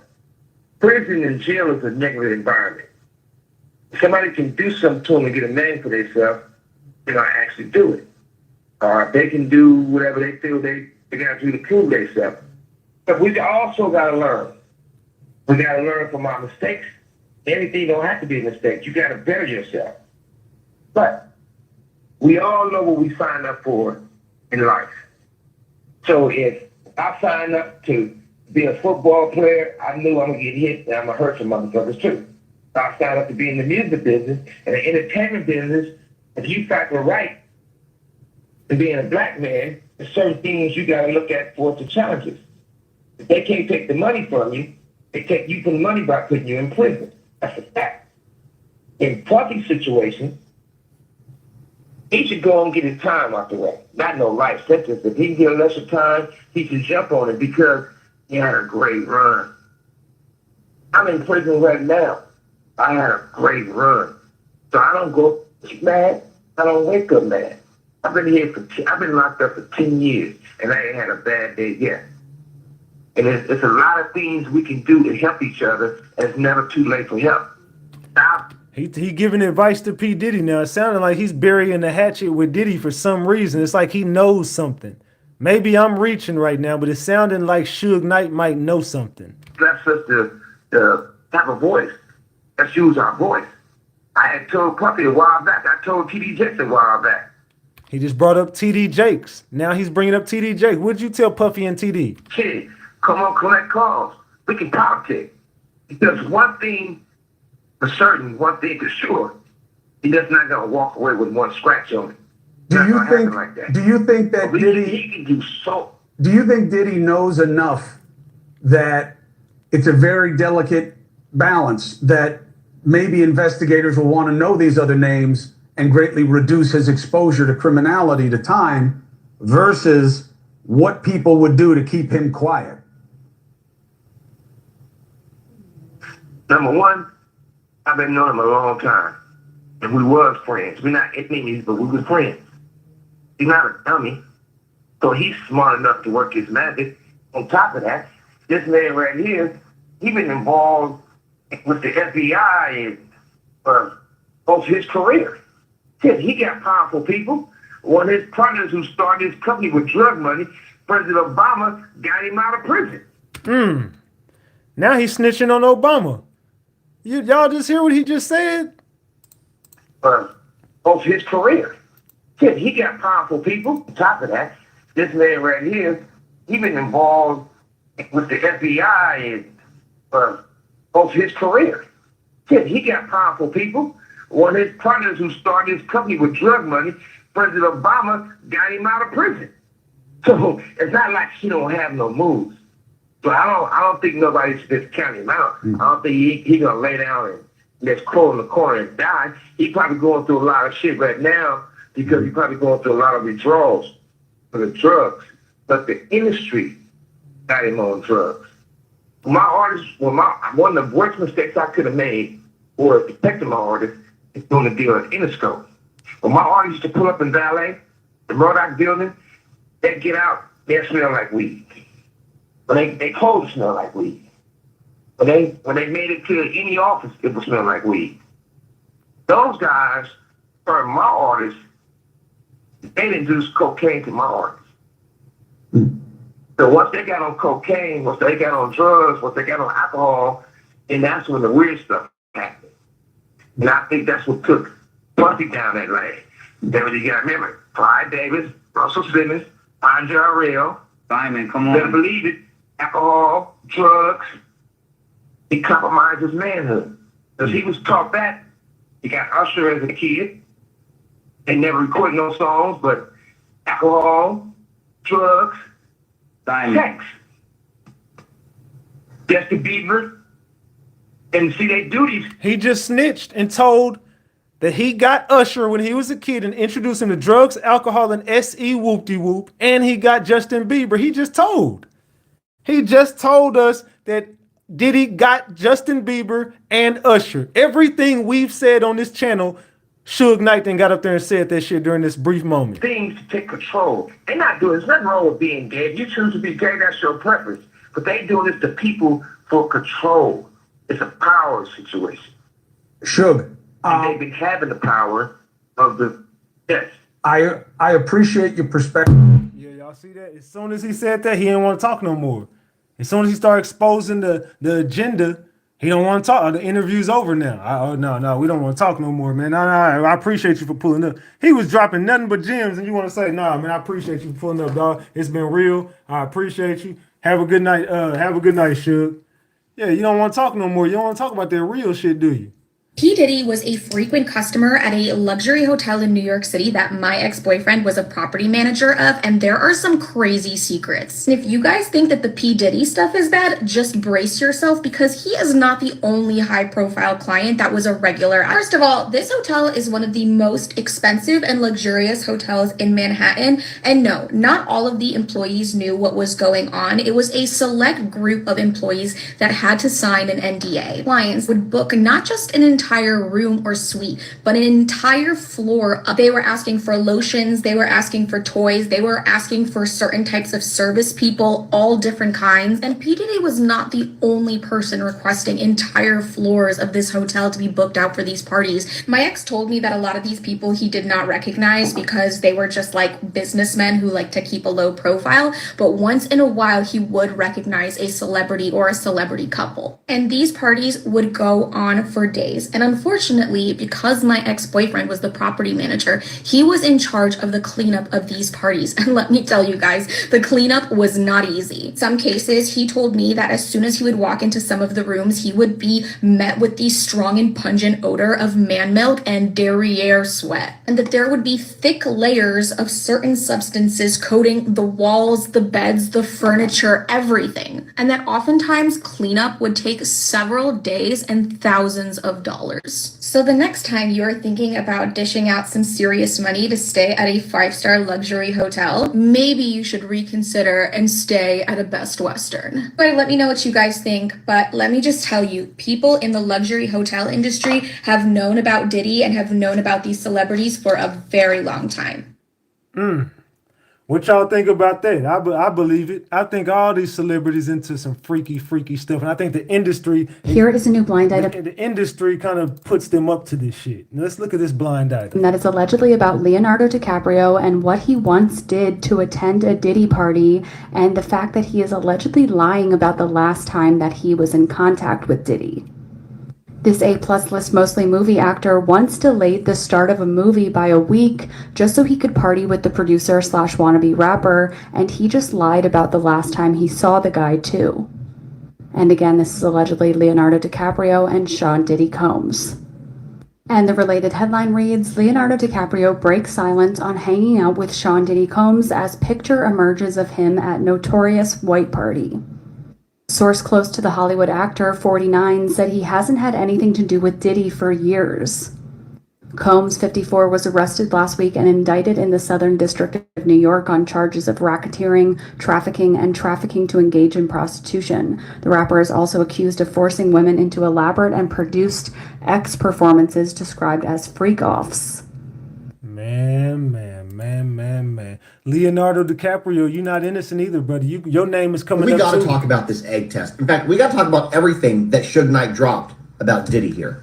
Now, Suge, who is currently serving a 28-year prison sentence, did an interview with News Nation the other night to talk about all the stuff going on with Diddy. And these two have a very long history that goes back to the mid-90s. Now, one of the things that Suge talked about was the fact that the music industry has a long-standing history of SAing and assaulting a lot of their talent. And he talked about something called the egg test, where basically these guys would have to pull down their pants, take an egg, and shove it, and if the egg cracked, it meant that they weren't ready, that they hadn't put in enough time yet. He also said that Diddy was not the first and very likely won't be the last, that Diddy was taught by people in the industry and he used that knowledge to do it to other people, other young artists. He then went on to name specific people: Clive Davis, Russell Simmons, Andre Harrell, and Jimmy Iovine. He then went on to call out people like Rick Ross, Snoop Dogg, and Jay-Z for not being whistleblowers, that they knew what was going on but never said a word. Now, in the interest of fairness, Clive Davis' spokesperson did put out a statement which reads, "This is a completely fabricated thread that is being trafficked by an incarcerated felon. Mr. Knight's assertions about Clive Davis are 100% false, as nothing of the sort ever happened. Clive is a mentor to artists, and in keeping with this, never ever condoned any such inappropriate behavior." Look, Suge dropped a lot more information, so if you guys would like a part 2, please let me know in the comments, and make sure to hit that follow button so you stay up to date. Man. Clive Davis said this shit ain't true. Clive, why would you admit to any of this shit? So you guys wanted a part 2? Let's do it. And by the way, if you have any questions, drop them in the comments. I'll do my best to answer them in subsequent videos. What some of y'all might not know is that back in March when the raids happened on Diddy's homes, Suge actually gave Diddy a warning then. And he said the following: "I'll tell you what, puppy, your life is in danger because you know the secrets. Who's involved in that little secret room you guys are participating in? They're going to get you if they can." Personally speaking, I love the fact that Suge still calls him puppy. But that clip has since resurfaced because when Suge was on the other night with Cuomo, he reminded Diddy that, hey, you're not safe in prison and that you know a lot of stuff and people might want to get you because of what you know or get you just because they can to make a name for themselves. Suge also went on to make the claim that in this industry, there was somebody whose sole job was to go out and find underage girls and very young women to come into the office to have relations with employees and artists. He went on to mention Interscope and Universal specifically, saying that they have a policy of not dealing with artists who get in trouble, but that they're often the ones who are paying off the alleged victims of their artists. Suge also made the claim that there was a woman who was allegedly assaulted by Diddy and later settled their claim with Interscope Records.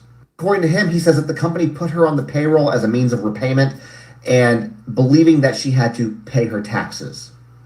About that woman, he said this: "I shouldn't say that because I'm trying to protect her image, but he beat the shit out of her and Cassie. He did things to her you should never do to a woman." Now, I will say that Suge is not always known to be the most reliable source, but this is also a man who refuses to testify in the trial of the guy who shot him and Tupac. He says he wouldn't wish prison on his worst enemies, so take that for what it's worth. So what do y'all think about Suge Knight, man? Do y'all think Suge Knight was telling the truth up there? You think he was reaching? What do y'all think about Suge Knight coming out the woodworks and giving Diddy some advice and trying to help Diddy out? I don't know, man. Y'all tell me. Diddy is staying in the headlines. The most recent thing is Dr. Umar is saying that the entire Diddy case is a distraction for the 2024 election and that there was no difference between his freak-offs and what went on at Hugh Hefner's Playboy Mansion. There's some people who think, yeah, there's no difference whatsoever. And there's people that think there is a marked difference between the two. There's no difference. It's a difference. There's no difference in probably the things that are happening. The difference. Is there a difference between Diddy and Hugh? Can anybody in the chat tell me, is there a difference between Diddy and Hugh? What's the difference? Is me personally, I think Puff stopped playing the game and they said, okay, we're going to call you out on your bullshit. Which game? The game, the industry game. Where do you stop playing the industry game? I'm going to sound like the conspiracy theorist guy now. When he had the issue with the liquor company and you start going down that path, all right, we're going to stop letting you play. But whole super that's just what I was about to say. Y'all might as well get y'all foil hats. The difference is when you insert the violence, then the whole dynamic changes. Oh, that's cap. You have to smack the shit out of a bunch of bitches. We don't know that to be true. Yes, we do. Nor do we have Hugh Hefner on tape slamming a girl in the hotel, kicking her while she's down. So when you bring in the violent stuff, now it just... I think violence is violence whether you see it or not. Joke button, come on, cuz. He's not tried for the violence. The sex trafficking, we read definitions. Once you start talking interstate and all of these things. So Puff was doing this here. There are people coming to the Playboy Mansion, are they all married or whatever. So I do see a difference in what Puff, now whatever took place there, yeah, maybe the same things took place at both parties. But for the definitions. Is it the same thing or not, y'all? I'm just sticking to what words mean. when we started talking about what sex trafficking is, you have to now bring somebody across state lines and these things of that nature. It don't show that Hef was doing that at the Playboy Mansion. I'm not defending either one of these niggas, but you think about So I ain't defending either one of them, but it's a vast difference. It's a big difference in what was going on at both places. I ain't saying Diddy didn't do it. I'm just saying, I ain't saying Hugh didn't do it either. I'm just saying, let's keep it a buck. Let's keep it a big buck. Goes down, everybody goes down. My career suffered because I didn't let these men fool me. Do you understand? Why did they let Hugh Hefner go to his grave? Where was it the crime in Hugh Hefner? That nigga had a house full of women and called it the Playboy Mansion. And all the celebrities went there. Are you surprised it came to this? No, I said it was gonna come to this. On my channel, I showed a show that I did a year ago where the title of it is Diddy Lawyer Up, right? Because I knew this was coming. Get the likes up, y'all. Get the likes up. This is more Diddy content for tonight, y'all. Make sure you subscribe to the channel. We should be past 1,000 likes right now. Let's get this past 1,000 likes. Let's go. With all the Gene Squills and Mark Curry, Roger Bond, with all, these people all coming forth, telling these stories and giving these paper trails? Not paper trails. I mean, the dude Squill, he tried to create a paper trail that would get him in trouble. But more or less, these people came out on YouTube telling business to get Diddy in trouble, or was saying stuff that could get him in trouble. And I said, if these dudes keep talking like this, Diddy's gonna get indicted, because I've seen this before. It happened with R. Kelly. It's the same play from the R. Kelly. The conversation starts drumming up, and then just like public opinion kind of like overtakes the moment. It's with R. Kelly, it was the surviving R. Kelly. Right. You had Can I ask y'all a question? Who thinks that the Diddy case and the R. Kelly case are pretty similar? Does anybody in the room think that Diddy and R. Kelly got similar cases? I'm gonna be real, it kind of seems like they do, and it's seeming like the same industry play is kind of in effect when it comes to Diddy and it comes to R. Kelly. I'm just saying, let's keep this a buck, y'all. Y'all let me know in the chat what y'all think. Let's go. him in a relationship with two women who parents was trying to get money out of him, and when they couldn't get no more money out of him, then they created this whole facade about their daughters was being held captive and victims and pissing in buckets, and he wasn't feeding them, and all of it was BS. Because when the court came to, when the case went to court and all the evidence played out, it was all a bunch of bullshit. You know what I'm saying? And being that all these civil suits came from all these different people trying to get money from him, that piled on to the civil suits became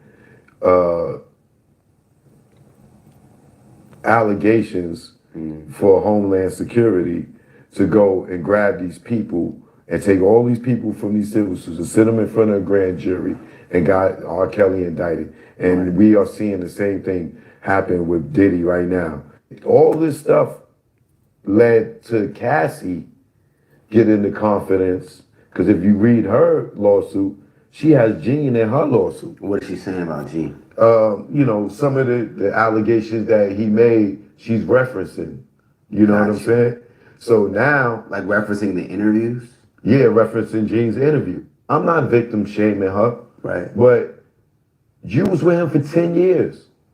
If this was going on for 10 years, at what point was you going to say, oh, I need to leave this relationship?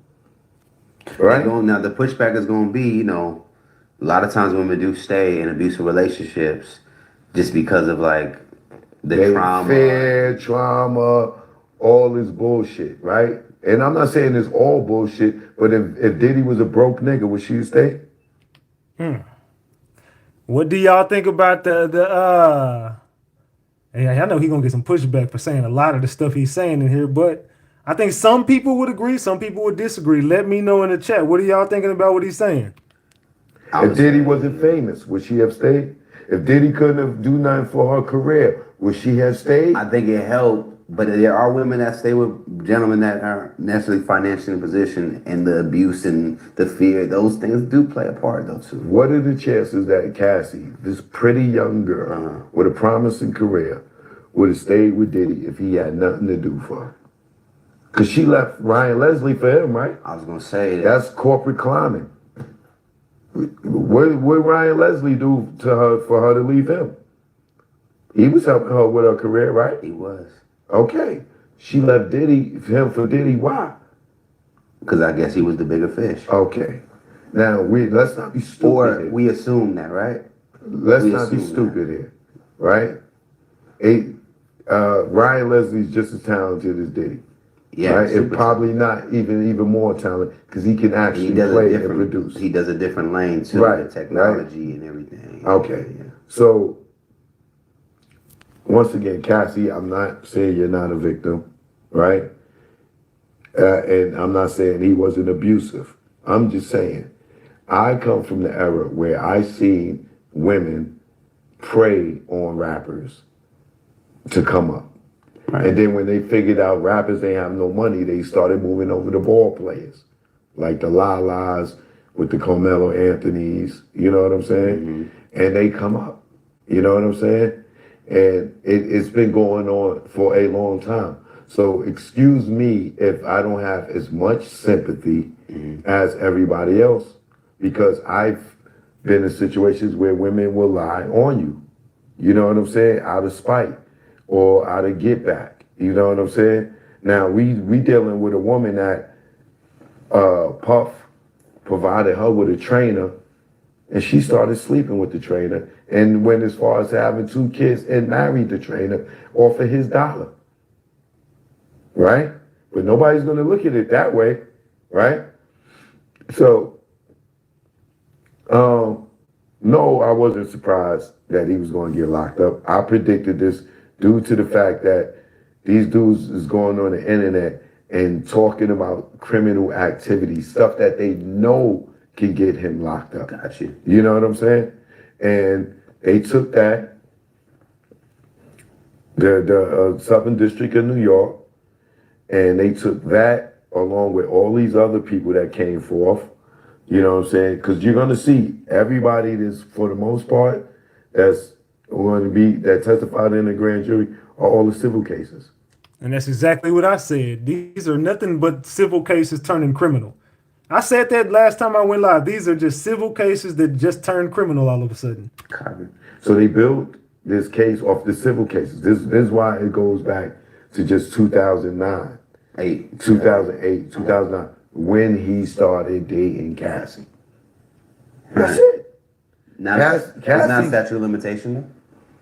I don't know what the statute of limitations are, but to me, it's a domestic violence case, right? The statute of limitations for probably assault may be up, but they charge him with racketeering. Right. You know what I'm saying? Like, they charging him with conspiracy. So no, there's no statute. Did you always hear about these freak offs? Because that seems to be the headline for him. Freak offs came out in more recent time. Recently. That was coined, that phrase was coined maybe in Cassie's civil lawsuit, I believe. Right. You know, so were there I call them the after parties. Got you. You know what I'm saying? Is there parties in the industry where, you know, you go to the award show and then you bring your family and everybody to the after party, and then there's the party where only the celebrities in the elite club or the gay boule people go to, because if you're not with that lifestyle, then you have no business being But there. $1,000 bottles of baby oil, that seems to be an after party after that. that you just named. It's like, bro, they said he had 1,000 bottles of baby oil. I don't know if that's true, false. Baby oil is not a fucking crime. That's not 1,000 grams of cocaine. That's not 1,000 bricks. There's nothing illegal about baby oil. it seems that they may have video evidence of this baby oil being used. How? Because they said he was filming this stuff. Okay, but what can you kill somebody with baby oil? Okay, so great point, right? I do think it was interesting that they're trying to put certain conversation out there in terms of the press by even CNN report about freak-offs in the detail that they did. Is this like a plot to kind of embarrass him? Listen, you could have had a threesome, a foursome, a fivesome. He could have had a tensome, right? Mm-hmm. Those are our personal preferences and our sexuality. That's not a crime, bro. If Diddy is this super freak nigga that loves to have sex with baby oil all over the place, where is the crime in that? We could go to Amsterdam right now and fuck all day and not go to jail for it. Let's keep it a buck. I think there was a lot of gems, and I know some people probably, you know what I'm saying, would feel some type of way, but I think there was a shit ton of gems in what he was saying in that interview. Just my opinion. I mean, you know, when I watched it, what stood out to me initially after Elizabeth Wagmeister got it was she's barefoot in the beginning. And it's like she was so quickly running out of the room to get to the elevator that she didn't even put her shoes on yet. I mean, that's terror. That's what you would do if there was a fire, right? You would just run out, grab what you could. So I can only imagine looking at that. The fear that she felt she had to get out of that room in bare feet in order to be safe or protect herself. And I'm just curious about Diddy's defense. Like his lawyer, everything that they came out with after this surfaced is just been bullshit. They've tried to make Diddy be the victim, and it's like, come on, bro. Like there's no way after all of these accusations come out that we're looking at Diddy like a victim, dog. Like there's a lot of truths. Even if she's lying about some shit, there's truths in the lie. Like we learned that in the Fulio case, didn't we? So there's a lot of truths in this Diddy case, and I don't think Cassie was lying about this shit. I mean, you worked closely with him. I did. I was his assistant between 2008 and 2009, and they were dating when I worked for him. And what was he like, and what did you observe about them at this time? I observed nothing that would lead me to believe, or there was no scuttlebutt about it. I never saw him speak harshly to her or be abusive toward her or anything like that. I rode in the limos with them. I went to parties with them.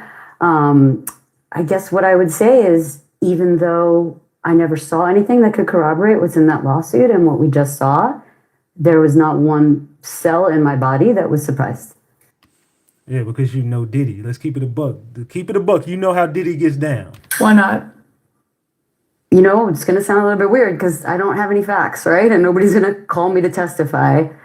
But I would say that it's woman's intuition. I would say that I was around him a lot and I got a feeling for who he was. I didn't see anything that could get him in trouble. But I think that the power dynamic in a situation like that, especially her at the beginning of her career, so young and beautiful and talented, and she hooked herself or became involved with somebody who had so much power. And I felt that working for him. I'm sure the whole team felt that. And I mean, that's right. He's a mogul. So of course he's the big boss. But I think that you could imagine, certainly in my interactions with him, you could imagine how that would dissipate and sort of seep into every aspect of his life.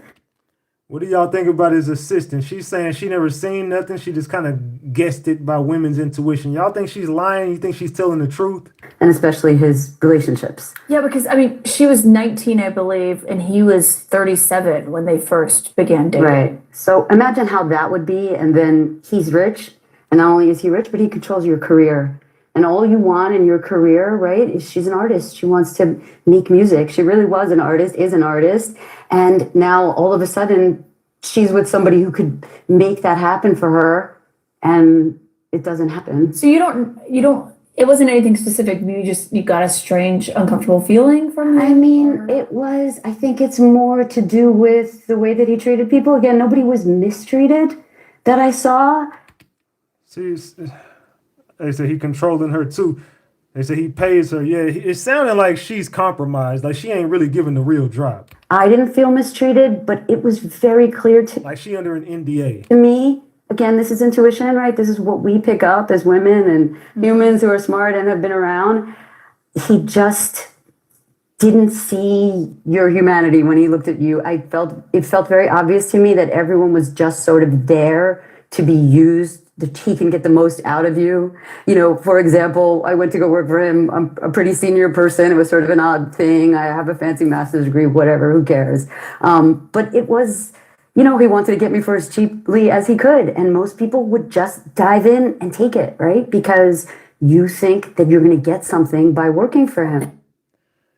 Yeah, it sounded like everybody kind of got corroborating stories, man. I don't know, man. Everything, the verbiage just sounds too much of the same to me. Diddy and his attorney put out a statement today in regards to the memoir. His attorney stated that the Kim Porter memoir is fake. It is also offensive, shameless attempt to profit from a tragedy, and that the fabrications are sickening, and that Miss Porter died of natural causes. May she rest in peace. And speaking of Kim Porter's death, Al B. Sure has come out and said that he thinks her death should be investigated. I think most of us think that, along with the other deaths around Diddy, should probably also be investigated. And let's not forget that Al B. Sure himself was in a coma. We didn't think he would make it. 6 years later, and in the wake of Combs' arrest on a wide variety of federal charges, there are growing calls for an investigation into the circumstances leading to Porter's death. Going too soon.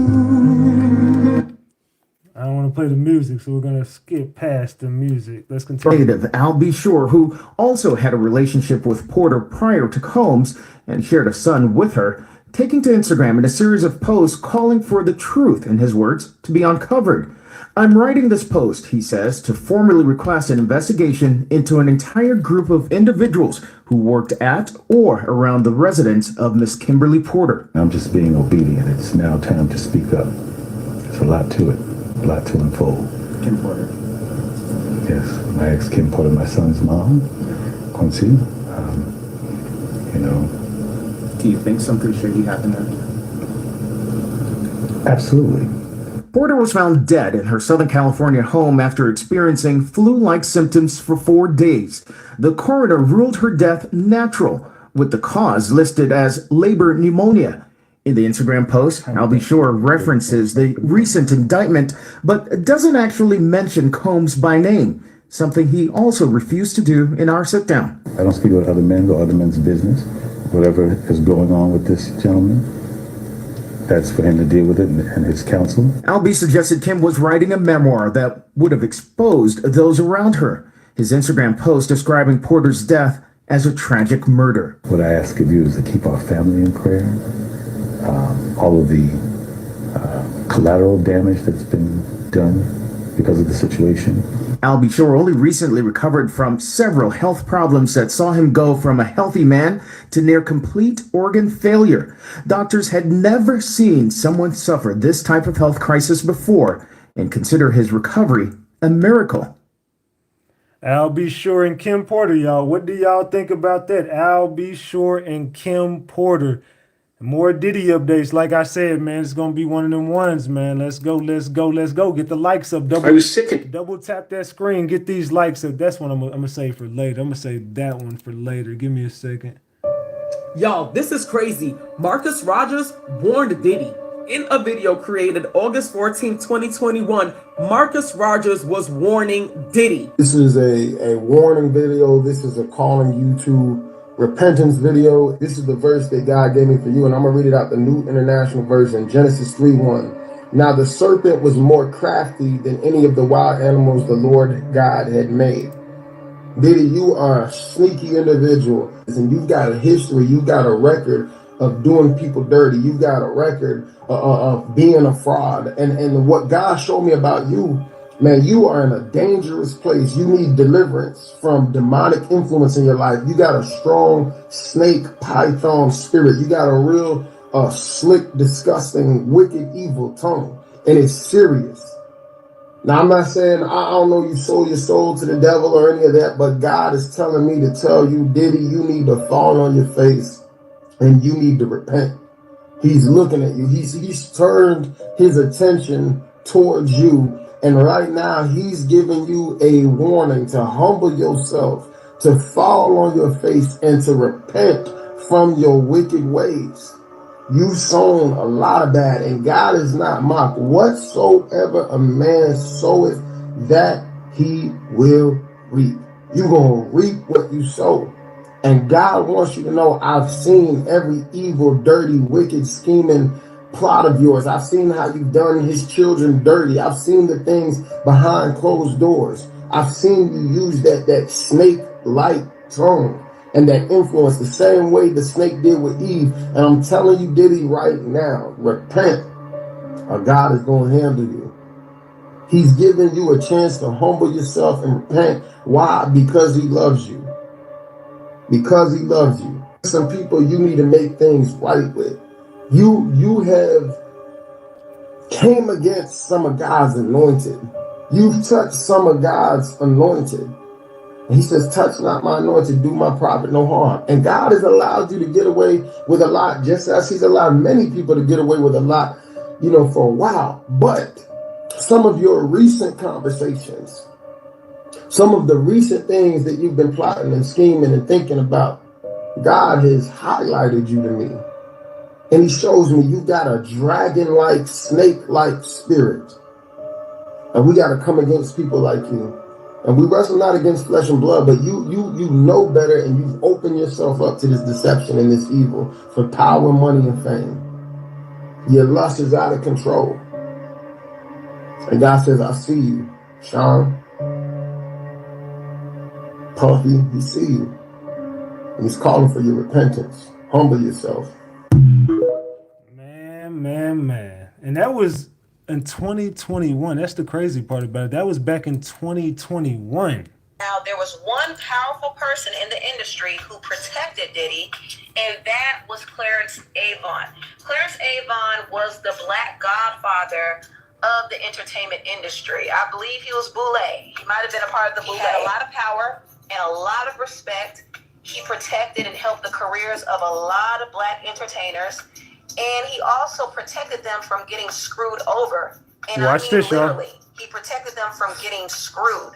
I'm gonna give it to you raw. Parents make sure that you don't get straight up. There's a lot of going on in the entertainment industry. That just sounds disgusting. Cassie filed that lawsuit, and everything went downhill for Diddy. See, Diddy lost his protection. Losing Clarence was a huge loss to a lot of people, not just Diddy, but also Jay-Z. And Jay-Z had to run behind another billionaire named Michael Rubin for protection once Clarence left. So now he's doing business and getting sponsored by billionaires like Mike Rubin and Robert. I don't make no excuses. I'm accountable. I pay all y'all motherfuckers checks every week.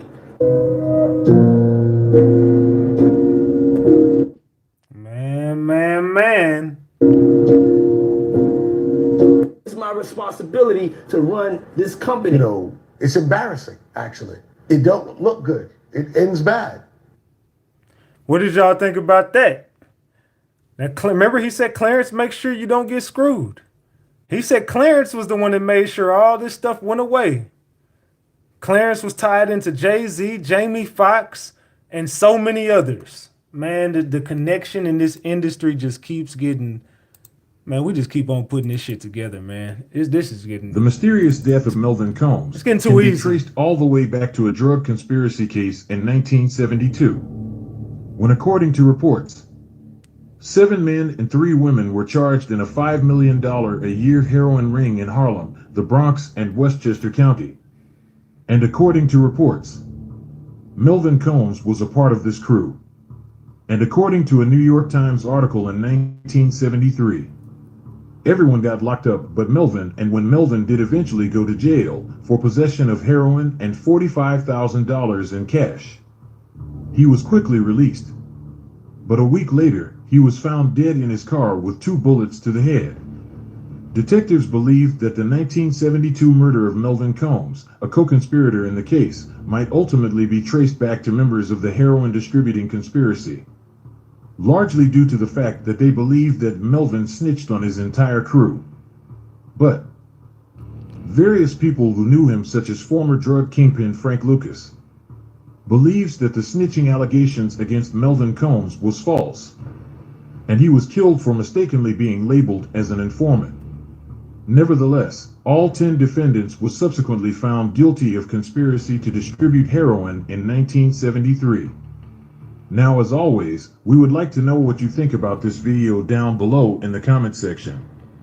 Also, don't forget to... Man, what y'all think about that, though? That is Diddy's father, Melvin Combs, and Frank Lucas. I told y'all he had connections to some high-end people. Hello everyone, I'm Dr. Ahmad Shakur. Here's some information that I'm surprised that nobody seemed to catch on to. So days ago, Diddy was in a restaurant where he met up with social media influencer Wes Watson.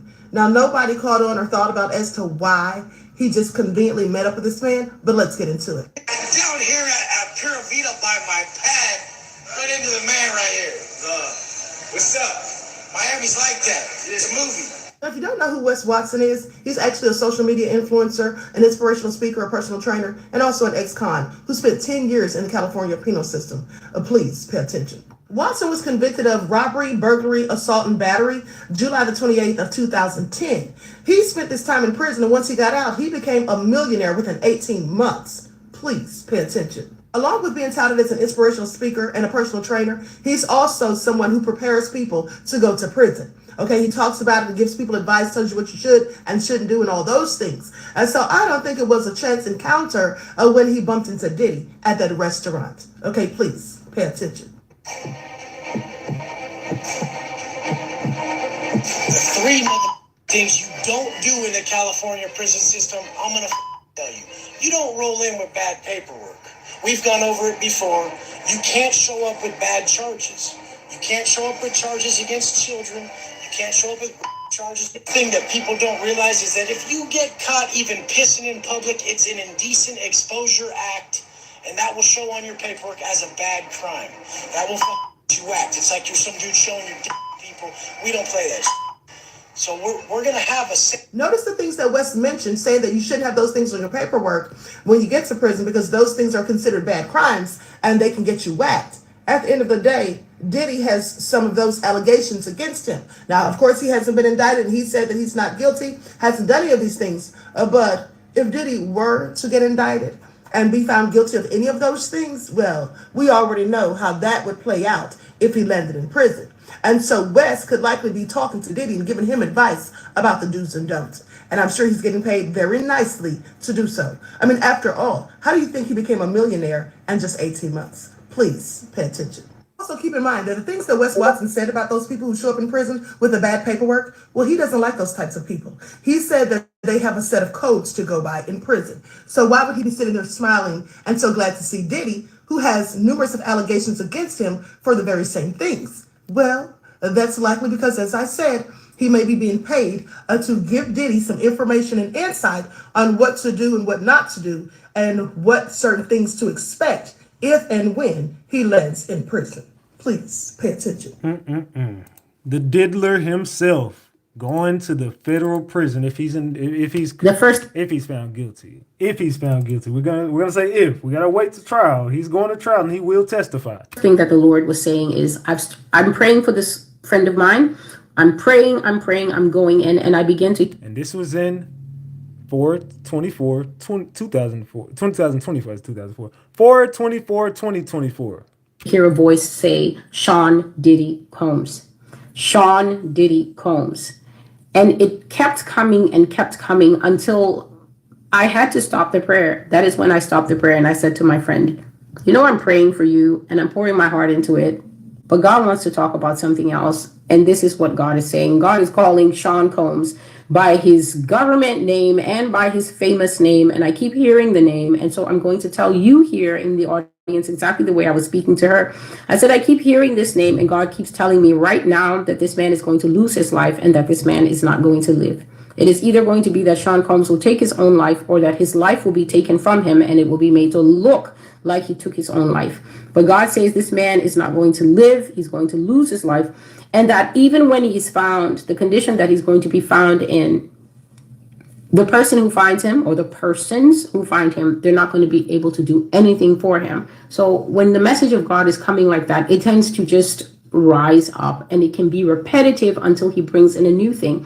So I was just saying, he's not going to live. God says he's not going to live. He's going to be removed. He's going to be taken away. Either he will take his own life, or it will look like he took his life, but he has been removed. And when they find him, they won't be able to help him. He will be pronounced dead on arrival, because I was now hearing the voice say DOA, DOA, time of death, DOA. And so I told her, he's going to be pronounced dead on arrival. So if they find him and he still has signs of life, or if they find him and he's already dead, your time of death still has to be officially marked by a government body, a government entity.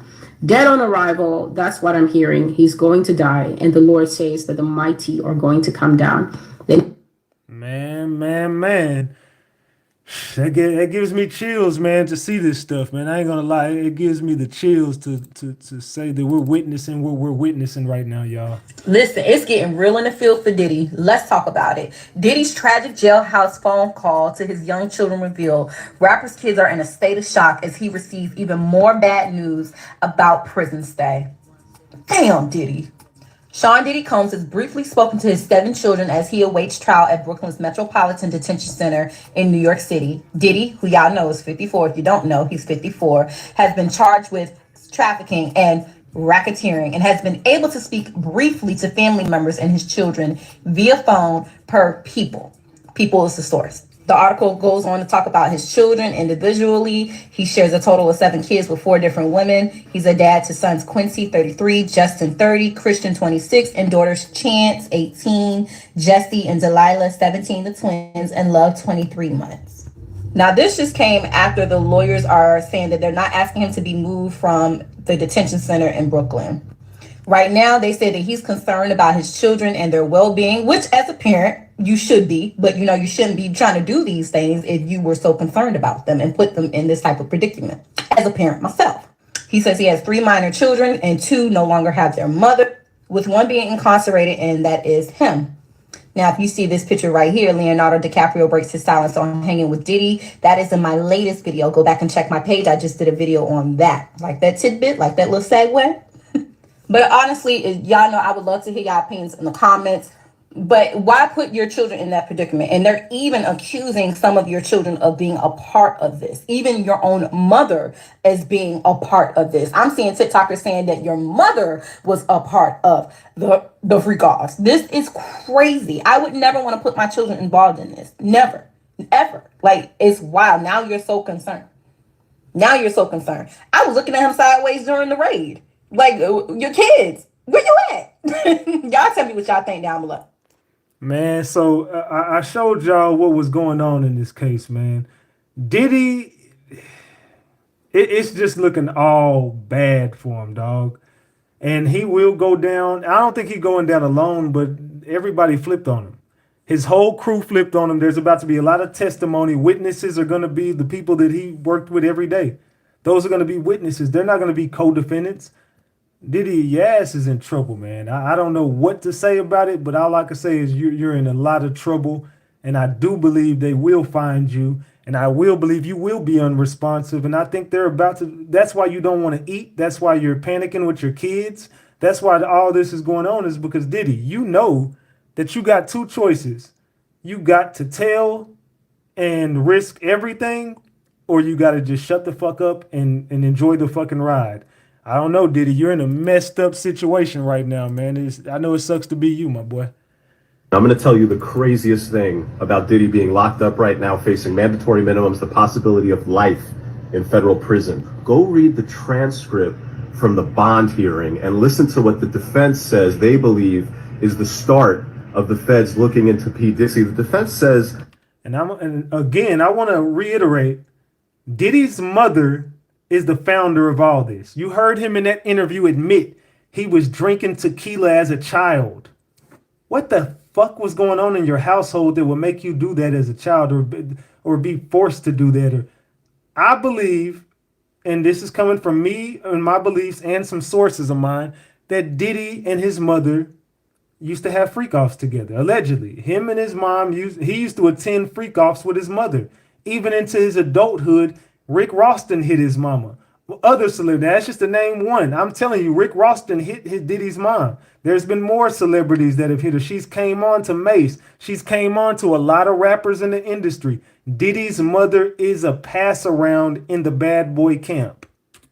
My read of it, many months ago, a woman approaches Diddy and says, hey, this is through lawyers. We're going to be releasing a tell-all book about this woman's experience with Diddy over all the years. And it's going to make you look like a monster. And if you don't want that book to get out there, you can buy the exclusive rights to it for $30 million. Catch and kill this book. Diddy's team says no. Woman comes back with a lawyer. We're going to file a civil lawsuit against you because it's not just stuff that makes for good print. These are civil claims that we can bring and we can win millions of dollars.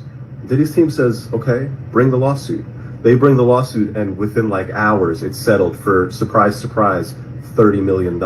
After those things happened, a line of people came with stories to get their check too. Hey, if she got 30 mil, what can I get off this guy? I was there, I saw this, I heard that. And that then led to a federal investigation. See, people think, oh, somebody's out to get him. He pissed off the wrong person. It's the alcohol company that, nah. You guys got to understand that there's prosecutors out there who want to see cases.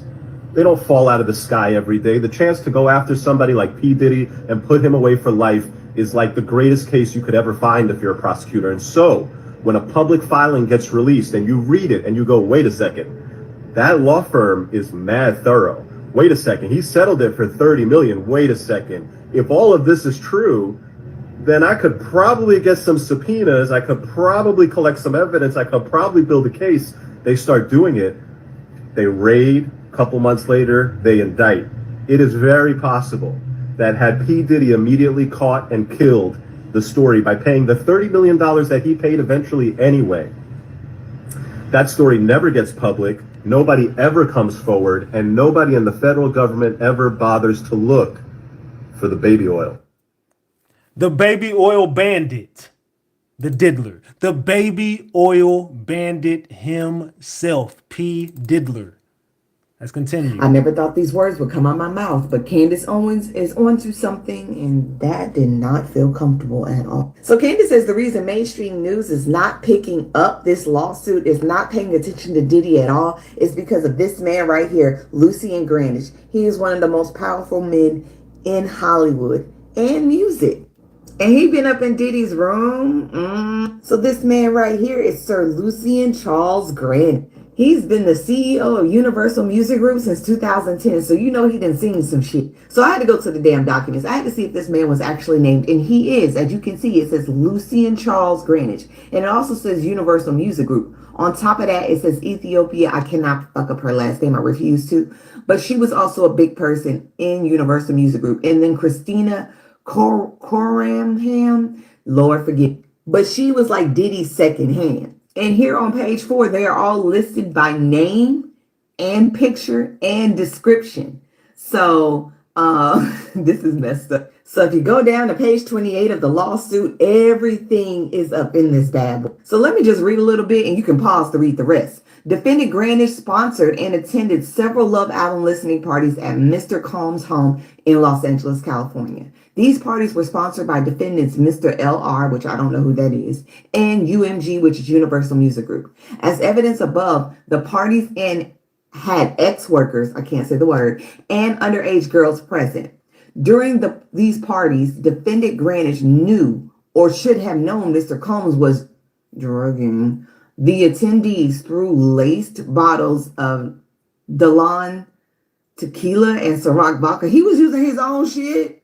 Baby, this is bad. Baby, I found T at the bottom. So if you read this little note at the bottom, it will tell you why UNG removed their music from TikTok and who is actually to blame. I just want to throw that. Baby, there are more pages you can pause to read, but basically it's that this man knew about all the parties. This man was around all of this. This man never stopped anything. This man nor Christina nor Ethiopia had stopped anything that was happening. They let Diddy run wild. And that's why they are being mentioned in this lawsuit.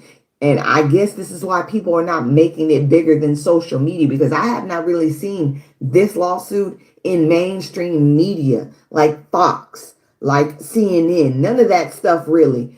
But baby, this is getting bigger. So Salute Chosen One for that 10 piece. She says, damn, this is crazy. She created a monster. His mama did create a monster. Diddy's mama is the reason, and she's responsible for all this. And Lucian Grange, he was one of the parties that was all in the beginning and everything that was going on.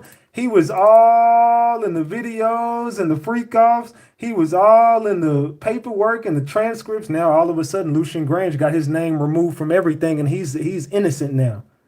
Go figure, right? And now look, Diddy's thrown under the bus, and Lucian Grange hasn't made a statement about Diddy, but that was his man, right? Do you think T.D. Jakes was at Puff Daddy's birthday party? I mean, you know,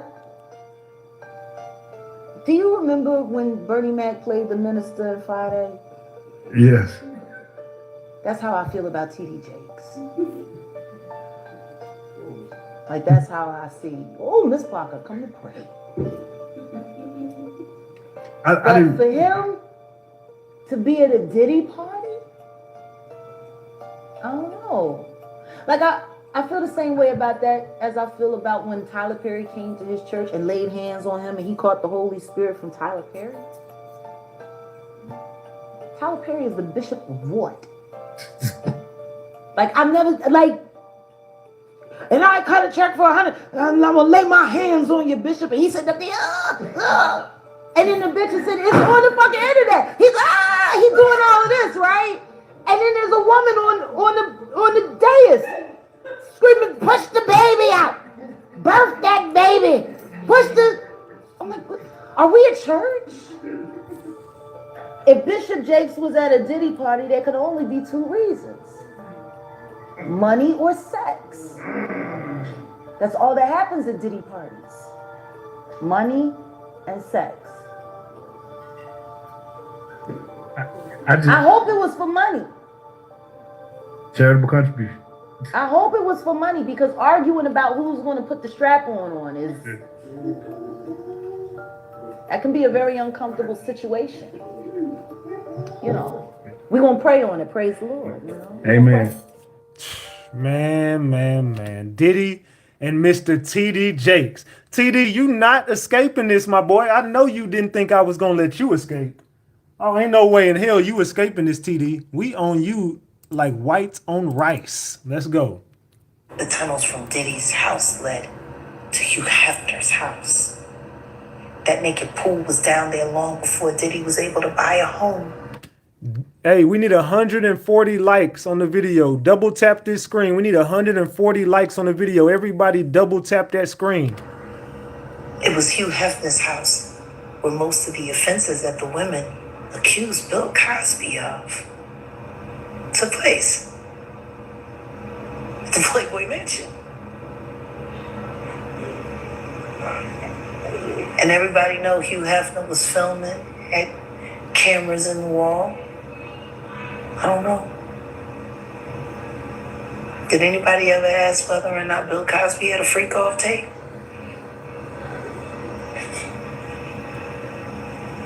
Next thing you know, his son is dying. Next thing you know, all kinds of weird things keep on happening.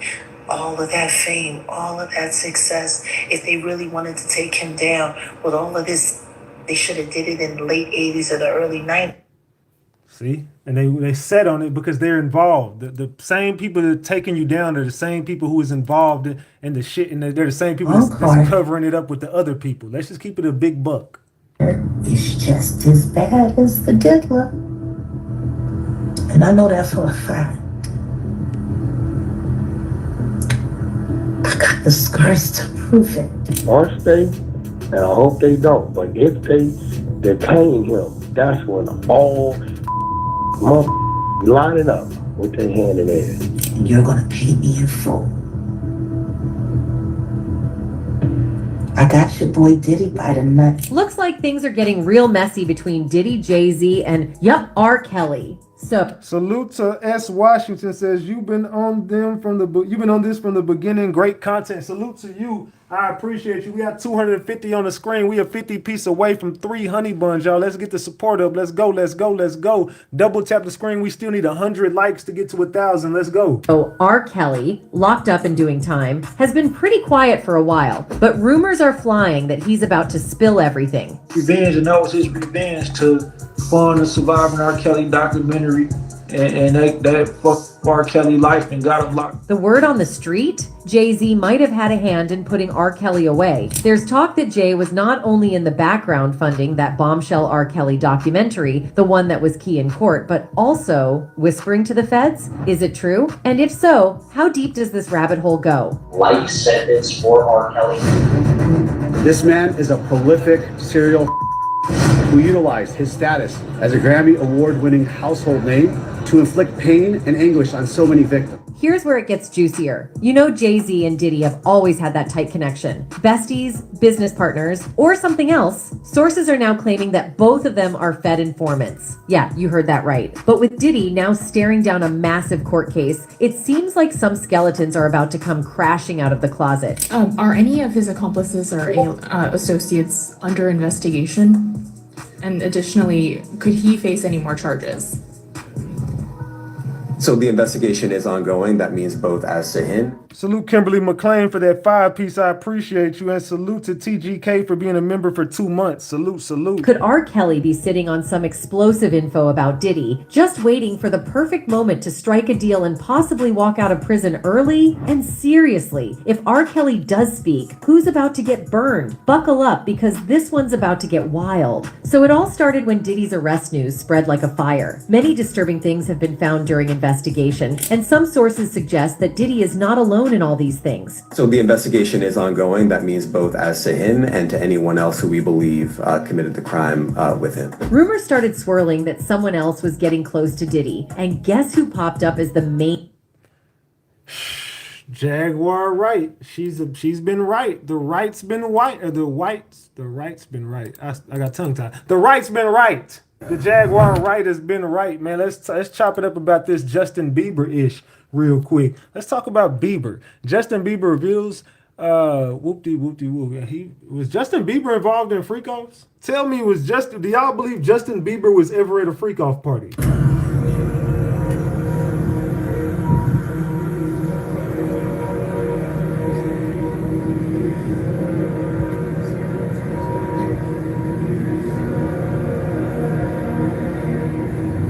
Justin Bieber has just come out and allegedly revealed that Diddy did some very bad things to him when he was young. Not only this, but with the recent arrest of Diddy and claims he has locked himself in his house and is not doing well. It is said Justin Bieber is in a very bad spot and nobody knows what is going to happen. Justin allegedly posted disturbing footage of him and Diddy together at his party.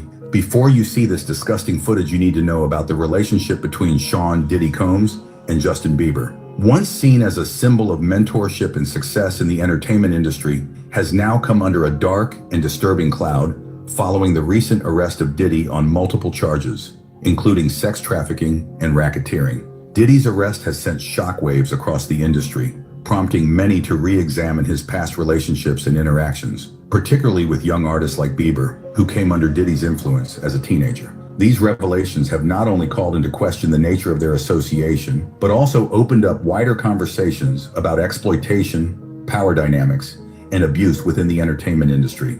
Diddy, now 54 years old, was arrested in September 2024 after a sweeping federal investigation led to charges of sex trafficking, coercion, and racketeering. The indictment accuses him of years of predatory behavior involving both women and men, often through the use of violence, blackmail, and other forms of control. The charges have not only stunned fans, but have also brought attention to Diddy's private lifestyle, which has long been the subject of rumors and speculation. The charges against Diddy came to light following a series of high-profile allegations, by several individuals, including his former girlfriend, R&B singer Cassie Ventura. Cassie's lawsuit, filed in 2023, accused Diddy of physical, sexual, and emotional abuse during their long-term relationship. While Diddy swiftly settled the lawsuit within 24 hours, it opened the floodgates for more accusations from other victims, each with their own stories of abuse. The investigation uncovered evidence suggesting that Diddy had been operating a sex trafficking ring, using his power and influence to lure vulnerable individuals into his orbit, only to subject them to manipulation and coercion. One of the most disturbing aspects of these allegations is the claim that Diddy's abuse extended beyond just women. Some of the accusations involve male victims as well, raising even more questions about the nature of Diddy's. Man, the Biebster, I think Bieber should testify. I don't think Usher will, but I think I heard I heard Justin Bieber was considering testifying. I'm just saying, I heard Diddy might get Justin Bieber up on that stand to testify against him. Years ago, I had the privilege to meet Barack Obama. You folks can make a difference right now. And like I said, don't let people overpromise what you can do through politics. Barack Obama has allegedly said something very disturbing about Diddy after getting called out. Fans have found images of Barack Obama laughing alongside Sean Diddy Combs and have resurfaced on social media platform X, drawing renewed attention in the wake of the disgraced rap mogul's recent arrest on sex trafficking charges. Diddy's indictment has sent shockwaves not only through the entertainment industry, but also the political world, as past photos of him smiling with high-profile figures, including Donald Trump, Kamala Harris, and Obama, have resurfaced, leading to significant public discourse. These photos, once considered symbols of influence and crossover success, are now being revisited with a different lens as Diddy's legal troubles unfold. Obama first crossed paths with Diddy in 2004 when the future president was a rising star in politics, and Diddy, then known as Puff Daddy,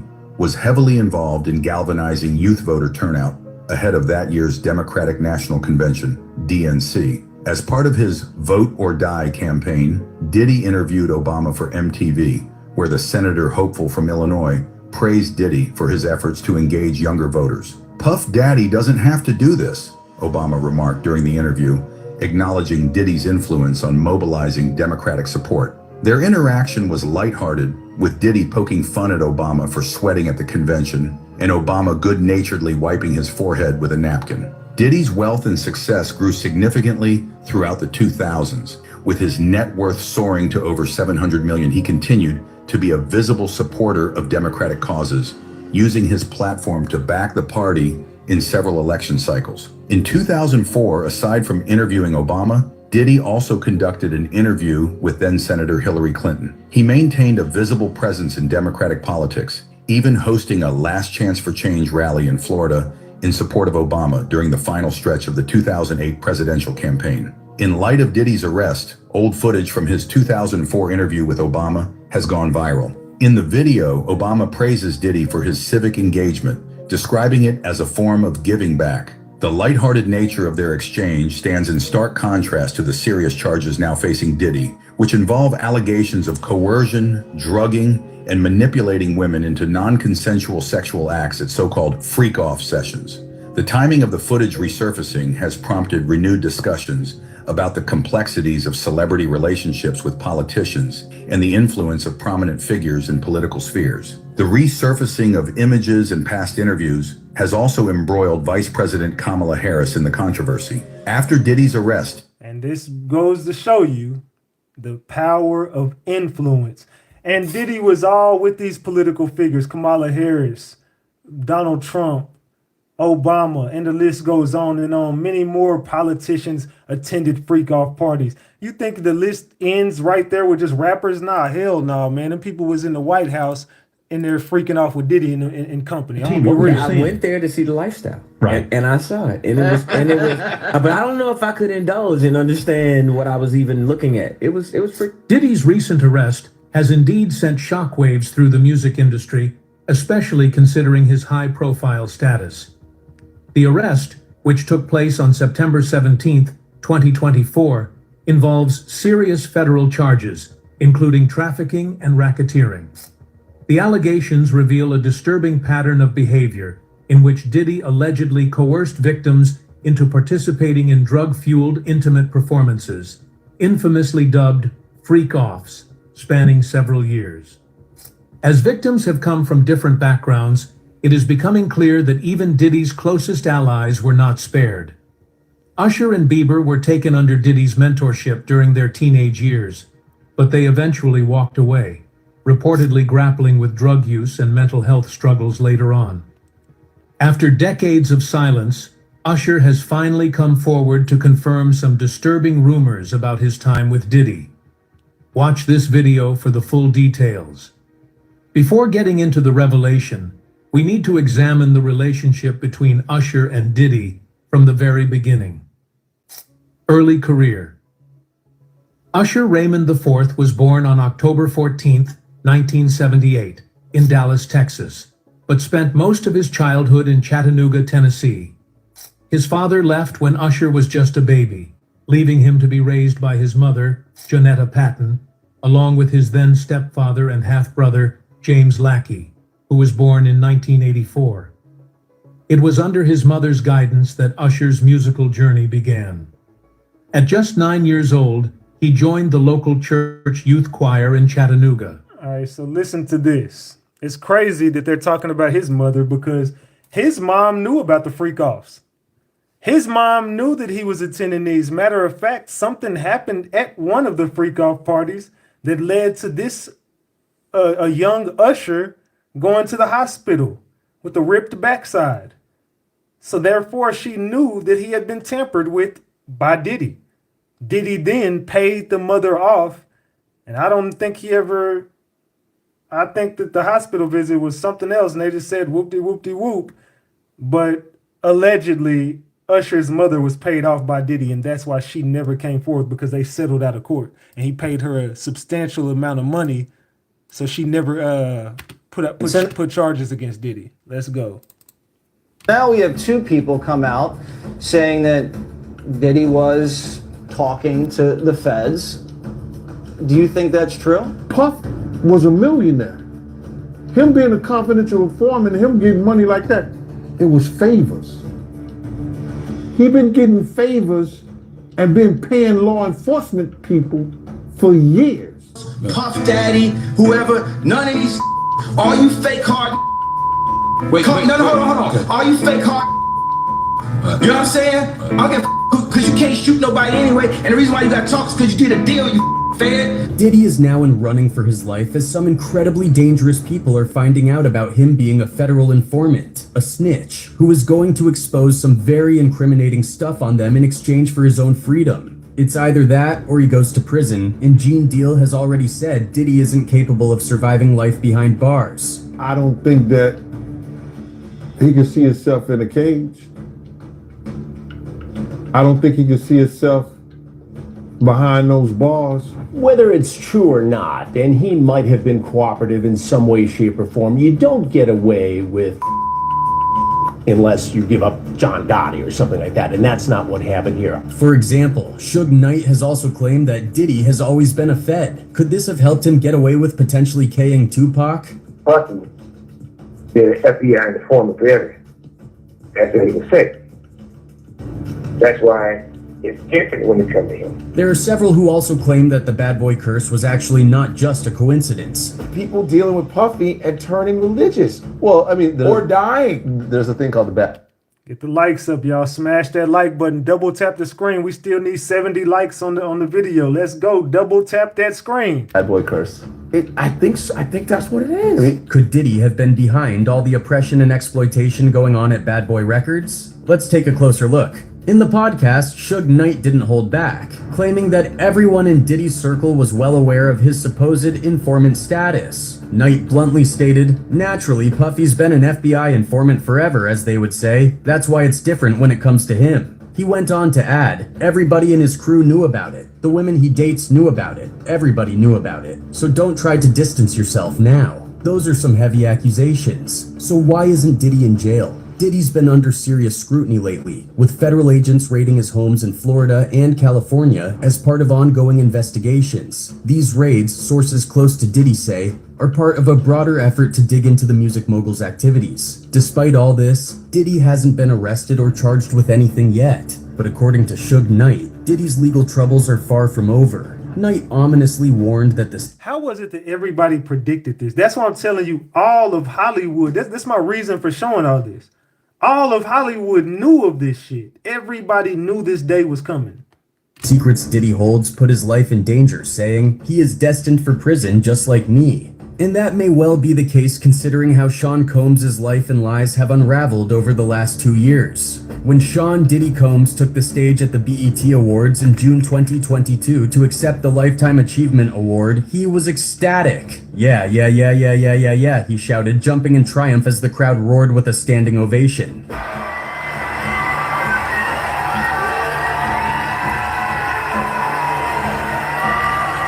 Among the audience were his mother, his children, close friends, and industry icons like Kanye West, Janelle Monáe, Babyface, and Lil Wayne. After 3 decades of relentless hustle, from an ambitious intern to an A&R executive, producer, label boss, fashion designer, and household name, Diddy seemed to have reached the pinnacle of his career. With eyes closed, he thanked God repeatedly. He knelt to praise his mother and gave shout-outs to those who mentored and inspired him along the way. Anything I do is through love, Diddy declared early in his 9-minute speech. That's what I evolved to be, and that's what I'm doing right now. But then, his tone shifted. I was in a dark place for a few years, he confessed. I gotta give a special thank you to the people who were really there for me. He listed friends and advisors. Then, staring directly into the camera, he added, Cassie, for holding me down in the dark times. Love. He raised his hand to form an L and held his gaze, silently, for several seconds. Diddy and Cassie Ventura, a former singer on his Badboy label, had split 4 years earlier, but Diddy had never stopped pining for her. He posted photos of her online and urged her to listen to Michael Jackson's The Lady in My Life. He even publicly congratulated her on her first pregnancy.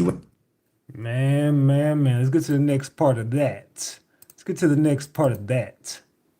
And Ventura filed a lawsuit against Diddy, accusing him of holding her in a violent form of servitude throughout their relationship and her after their final breakup in 2018. She referenced Diddy's BET speech in her filing. For Miss Ventura, the dark times were those she spent trapped by Mr. Combs in a cycle of abuse, violence, and ST. She recounted brutal beatings that left her with bruises, burst lips, black eyes, and deep emotional scars. One of these beatings was even caught on hotel surveillance video, which CNN obtained in May. For Grammy-winning songwriter Tiffany Red, a close friend of Ventura's who worked with her during the height of the alleged abuse, Diddy's words from the BET stage felt like a taunt. It's like harassment, she explained. You're still messing with her. Leave her alone. Leave her the hell alone. In the 5 years following her breakup with Diddy, Ventura stayed silent. While Diddy was posting about her pregnancy in 2019, she was in distress behind the scenes to escape her Badboy contract, according to Red.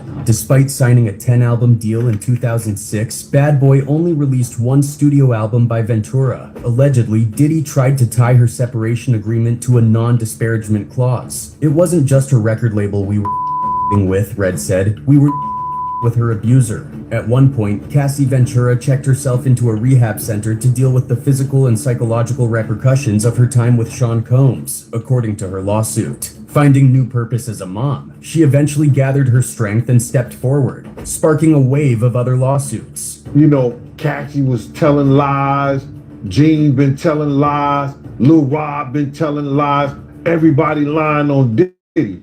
But Diddy told the truth. Since then, 5 more women have accused Combs of or violent SA, with allegations dating back to 1990. 2 of these women claim Combs secretly recorded their encounters and showed the footage to others without their consent. Even music producer Rodney Lil Rod Jones sued, alleging Combs him and forced him to solicit S-workers and perform S-acts to the Mr. Combs. While Combs eventually admitted to the AA caught on surveillance video, he has strongly denied all other accusations. The day Ventura filed her lawsuit, Combs blasted it as a shakedown full of outrageous lies. His lawyer, Ben Braffman, claimed, for the past 6 months, Mr. Combs has been subjected to Miss Ventura's persistent demand of $30 million under the of writing a damaging book about their relationship, which was unequivocally rejected as blatant Ventura's lawyer, Douglas Wigdor, fired back, saying Combs had offered Miss Ventura 8 figures to silence her and prevent the filing of this lawsuit. Within 24 hours of Ventura's filing, the parties reached an undisclosed settlement. When his fourth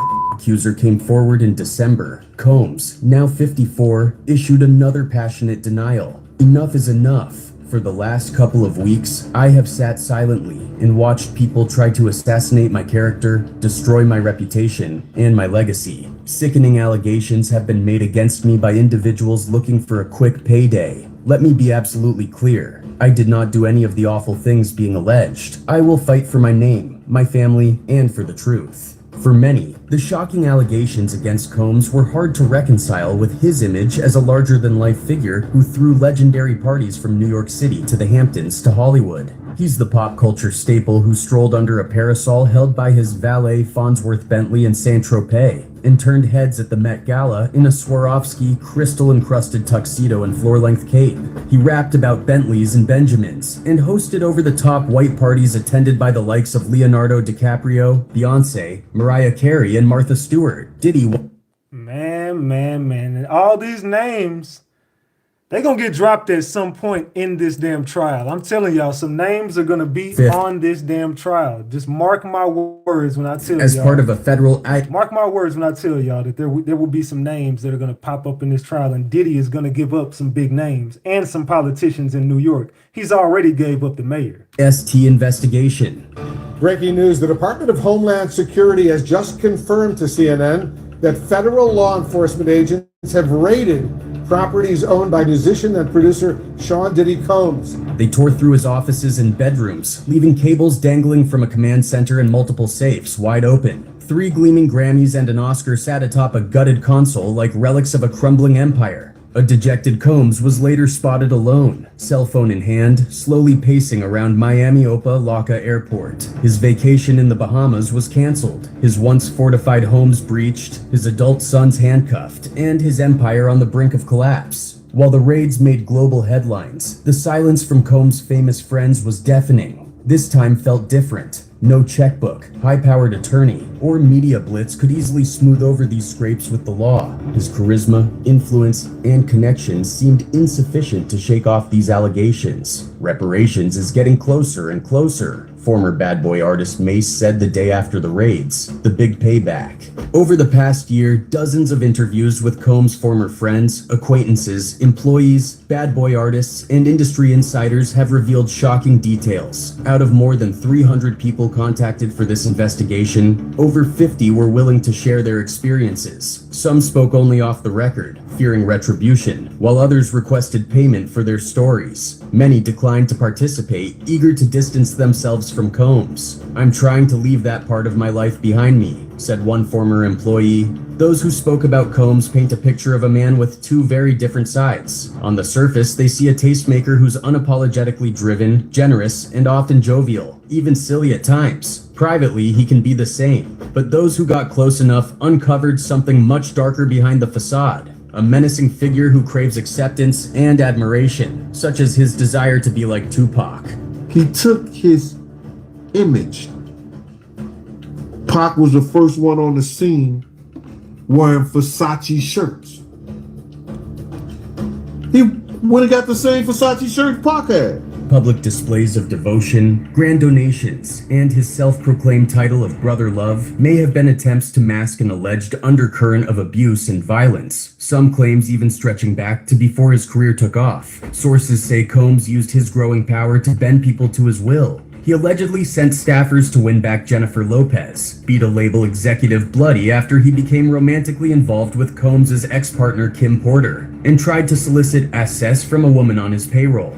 In the course of this investigation, Rolling Stone sent Combs a detailed list of questions regarding these new and ongoing allegations. He chose not to specifically address any of them. Mr. Combs cannot comment on settled litigation, will not comment on pending litigation, and cannot address every allegation picked up by the press from any source, no matter how unreliable. His lawyer, Jonathan Davis, told Rolling Stone, "We are aware that the proper authorities are conducting a thorough investigation and therefore have confidence any important issues will be addressed in the proper forum, where the rules distinguish facts from fiction." Joy Dickerson Neal, who is suing Combs for SA, told Rolling Stone that her decision to come forward isn't about money. It's about making sure the world sees that this man, who rose to the level of Anacon, is actually sick and has left so many victims in the wake of his unpunished, disgusting behavior for years. For Cassie Ventura, Combs presented himself as a flashy, established 37-year-old label boss when he pulled her into a bathroom and forcibly kissed her on her 21st birthday in 2007, leaving her in tears, according to her complaint. She says that Combs,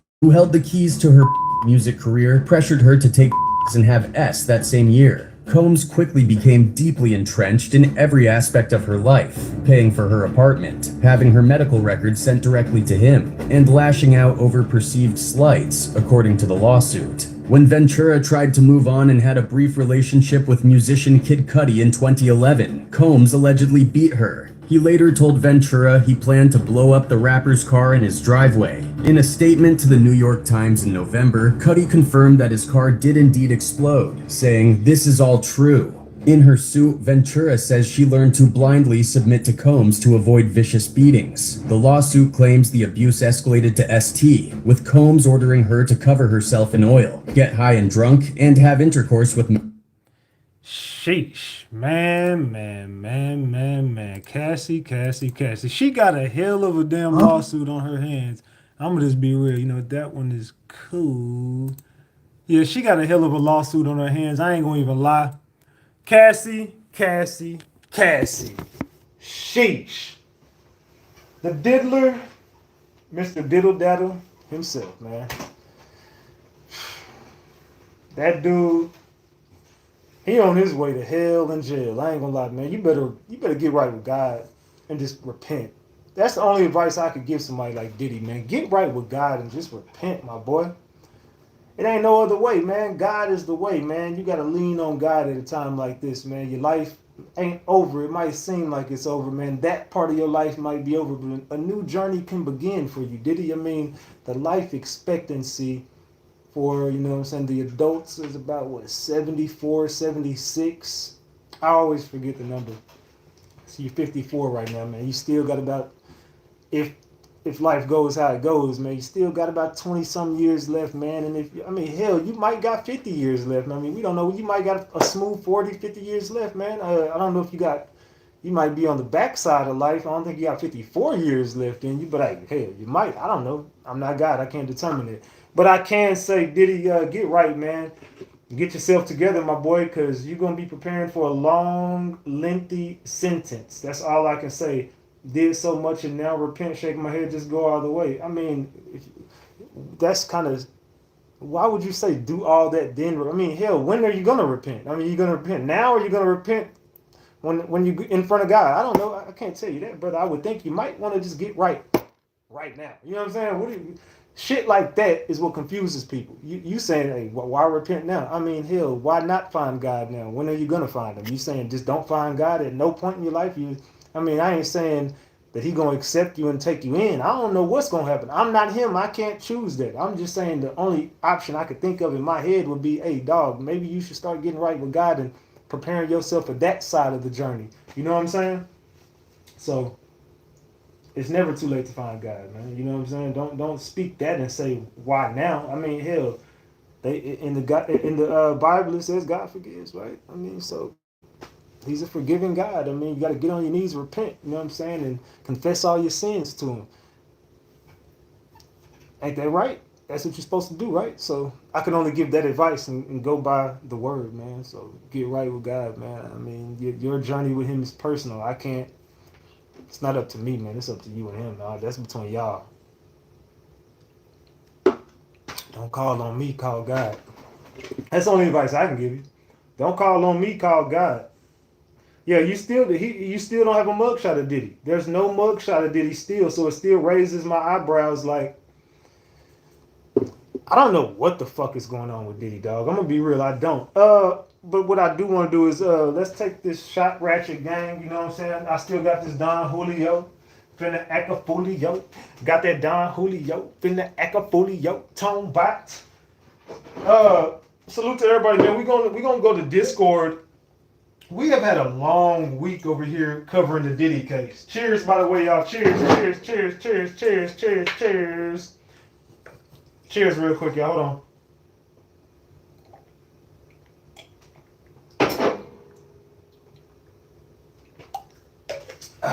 Shit. Okay. Man.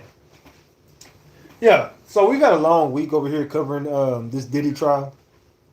Not trial, this Diddy case. He ain't on trial. Yeah, he will be on trial pretty soon. So we've had a long ass week covering this case, man. And we will continue to cover this case, and we will be picking up other cases as well. But right now we going up in a major way covering the Diddy case, man. I don't know no other way to do it, man. I'm proud of what we've been doing over here. So tonight we're gonna be watching movies over there on Discord. So if you're not on the Discord server, I encourage you to get on my Discord server, man. We're gonna be over there watching movies tonight. I'm gonna open up the voice channel right now. So the voice channel is now open. If you we're gonna meet over there in the voice channel, and then we're gonna make our way over to the movie room. So if you're not on my Discord server, mods, can y'all drop my Discord link, please, and thank you. Can y'all please do that? Pull up. We about to watch movies. Everyone. And then when I get done with this video, y'all, I want y'all to get into my comment section in the video and let me know what y'all thought about this video. We 50 likes away from 1,000 likes. Man, can I get 50 people to double tap that screen before we get up out of here? Can I get 50 people to double tap that screen on our way up out of here? Please and thank you. Double tap that screen. We gonna play a jam before we get up out of here, and I do want to say thank you to all the mods, man. I appreciate y'all and love y'all so much. My mods are a blessing to me. Y'all been holding me down throughout everything we done been through on this channel.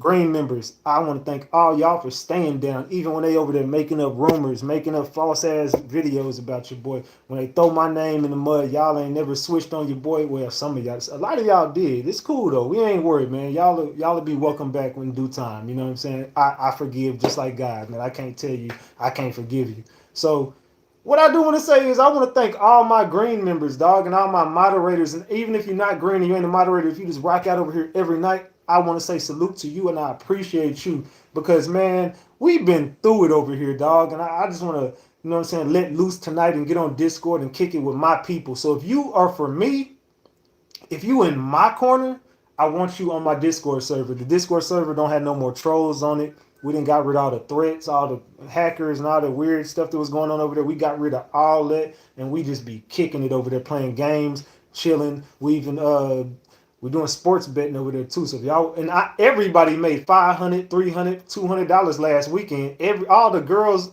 ladies, they didn't know nothing about football. Me and my boys was over there giving them the picks.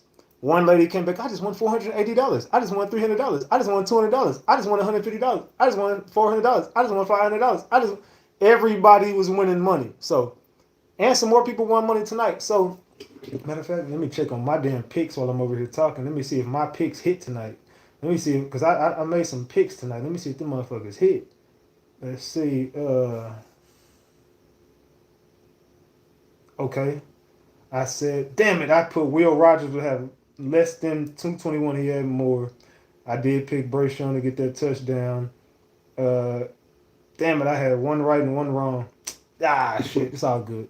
Tomorrow's another day. Salute to the gang, man. We finna get ready to go over on Discord and watch a movie.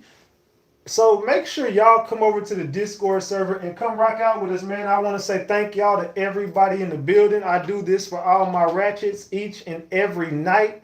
Say your good nights. Throw your flowers, your demon emojis, purple hearts for my ladies. Throw them flowers up for yourselves. We finna get ready to get the hell up out of here. Make sure y'all go to Discord and come watch, what are we watching tonight? Dead Presidents. We watching Dead Presidents tonight. It's up.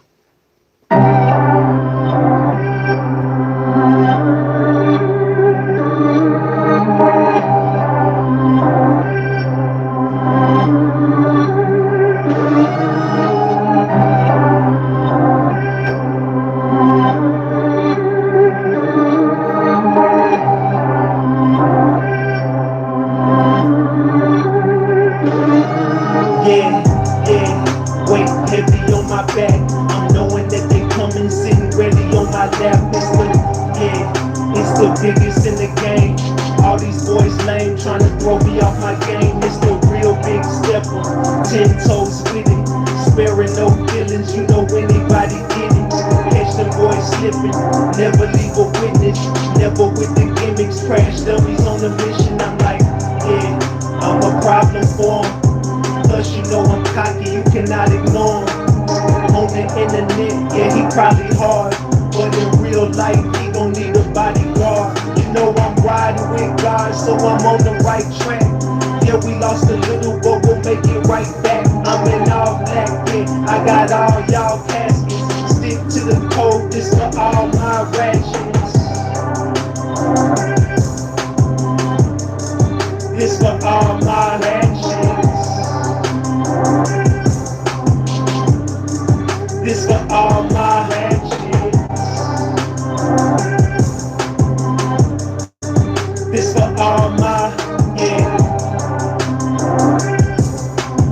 Double tap the screen, yeah. This for all my ratchets. This for all my ratchets. This for all my, yeah.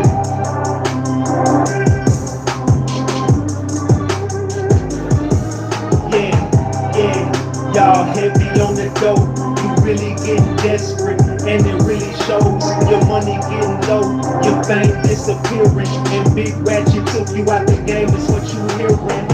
Yeah, I'm a god to these niggas, and everything you spit is a facade to these niggas. And it's really clear that you've been robbing these niggas, and really soon I'ma drop a bomb on these niggas. Nah, that's the devil talking, but I don't listen. If I did, y'all be dead in coffins. Just know that day is coming. He know I'ma level off him, and that view over heads, he know I'ma level off him. You know I'm riding with God, so I'm on the right track. Yeah, we lost a little, but we'll make it right back. I'm in all black, yeah, I got all y'all caskets. Stick to the code, this for all my rations. This for all my ratchets. This for all my ratchets. This for all my, yeah.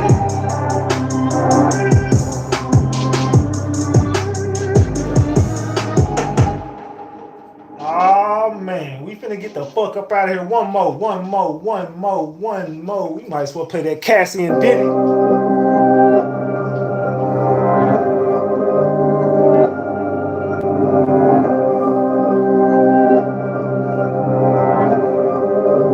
That's what we're here for, having a good time. Walking on the moon like a Mike Jackson. Better watch your bitch, cause I grab it. He blowing up your phone, that's quite tragic. I ain't worried about him, that's action. Don't call me Diddy, but she act like Cassie. Cause when I say take that, she say gladly. But don't call her Cassie, cause I'm nothing like Diddy. So put them hands down, she go hands down. I'm the man of my city. Oh no, y'all already know that I hold the road. Oh no, this girl out her dome, blowing up my phone. Oh no, she know I'm a dog, I ain't coming home. All dogs link up with the dogs, trying to get a bone. I don't do take backs in the bed, I make her lay flat. And all I do is take backs, all of Cassie how she take that. And yeah, she take that from the front door to the bedroom. She a big freak, she get roll head in a 4x4, I need leg room. Shout out to Memphis, cause I'm on my gritty. Just call her Cassie, I'm not on my Diddy. I'm on the road getting hella paper. We going up just like an elevator. Oh no, that's too soon, like I'm outside with my new boo, and that's too true, it's like voodoo. How my new truck got new shoes, couple new things, had to switch it up, I got a new team, had a new dream about the old days, when I was pumping cones of that blue dream. Don't call me Sean Don Juan, cause I don't do sex slaves, but when I hit my crib, I need my meal prepped and my bed made. Don't call me Diddy, but she act like Cassie. Now I'm just trolling, plus I'm smoking, and you know it has. Walking on the moon like a Mike Jackson. Better watch your bitch, cause I grab it. He blowing up your phone nest. Tragic. I ain't worried about them next. Action. Don't call me Diddy, but she act like Cassie. Cause when I say take that, she say gladly. But don't call her Cassie, cause I'm nothing like Diddy.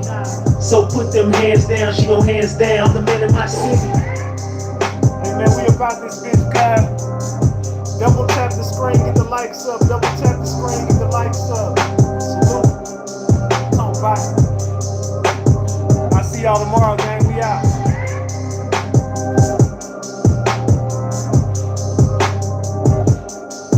Get the likes up. Tom back. Hey, it's your boy Big Ratchet right here, man. This the king, the one and only, the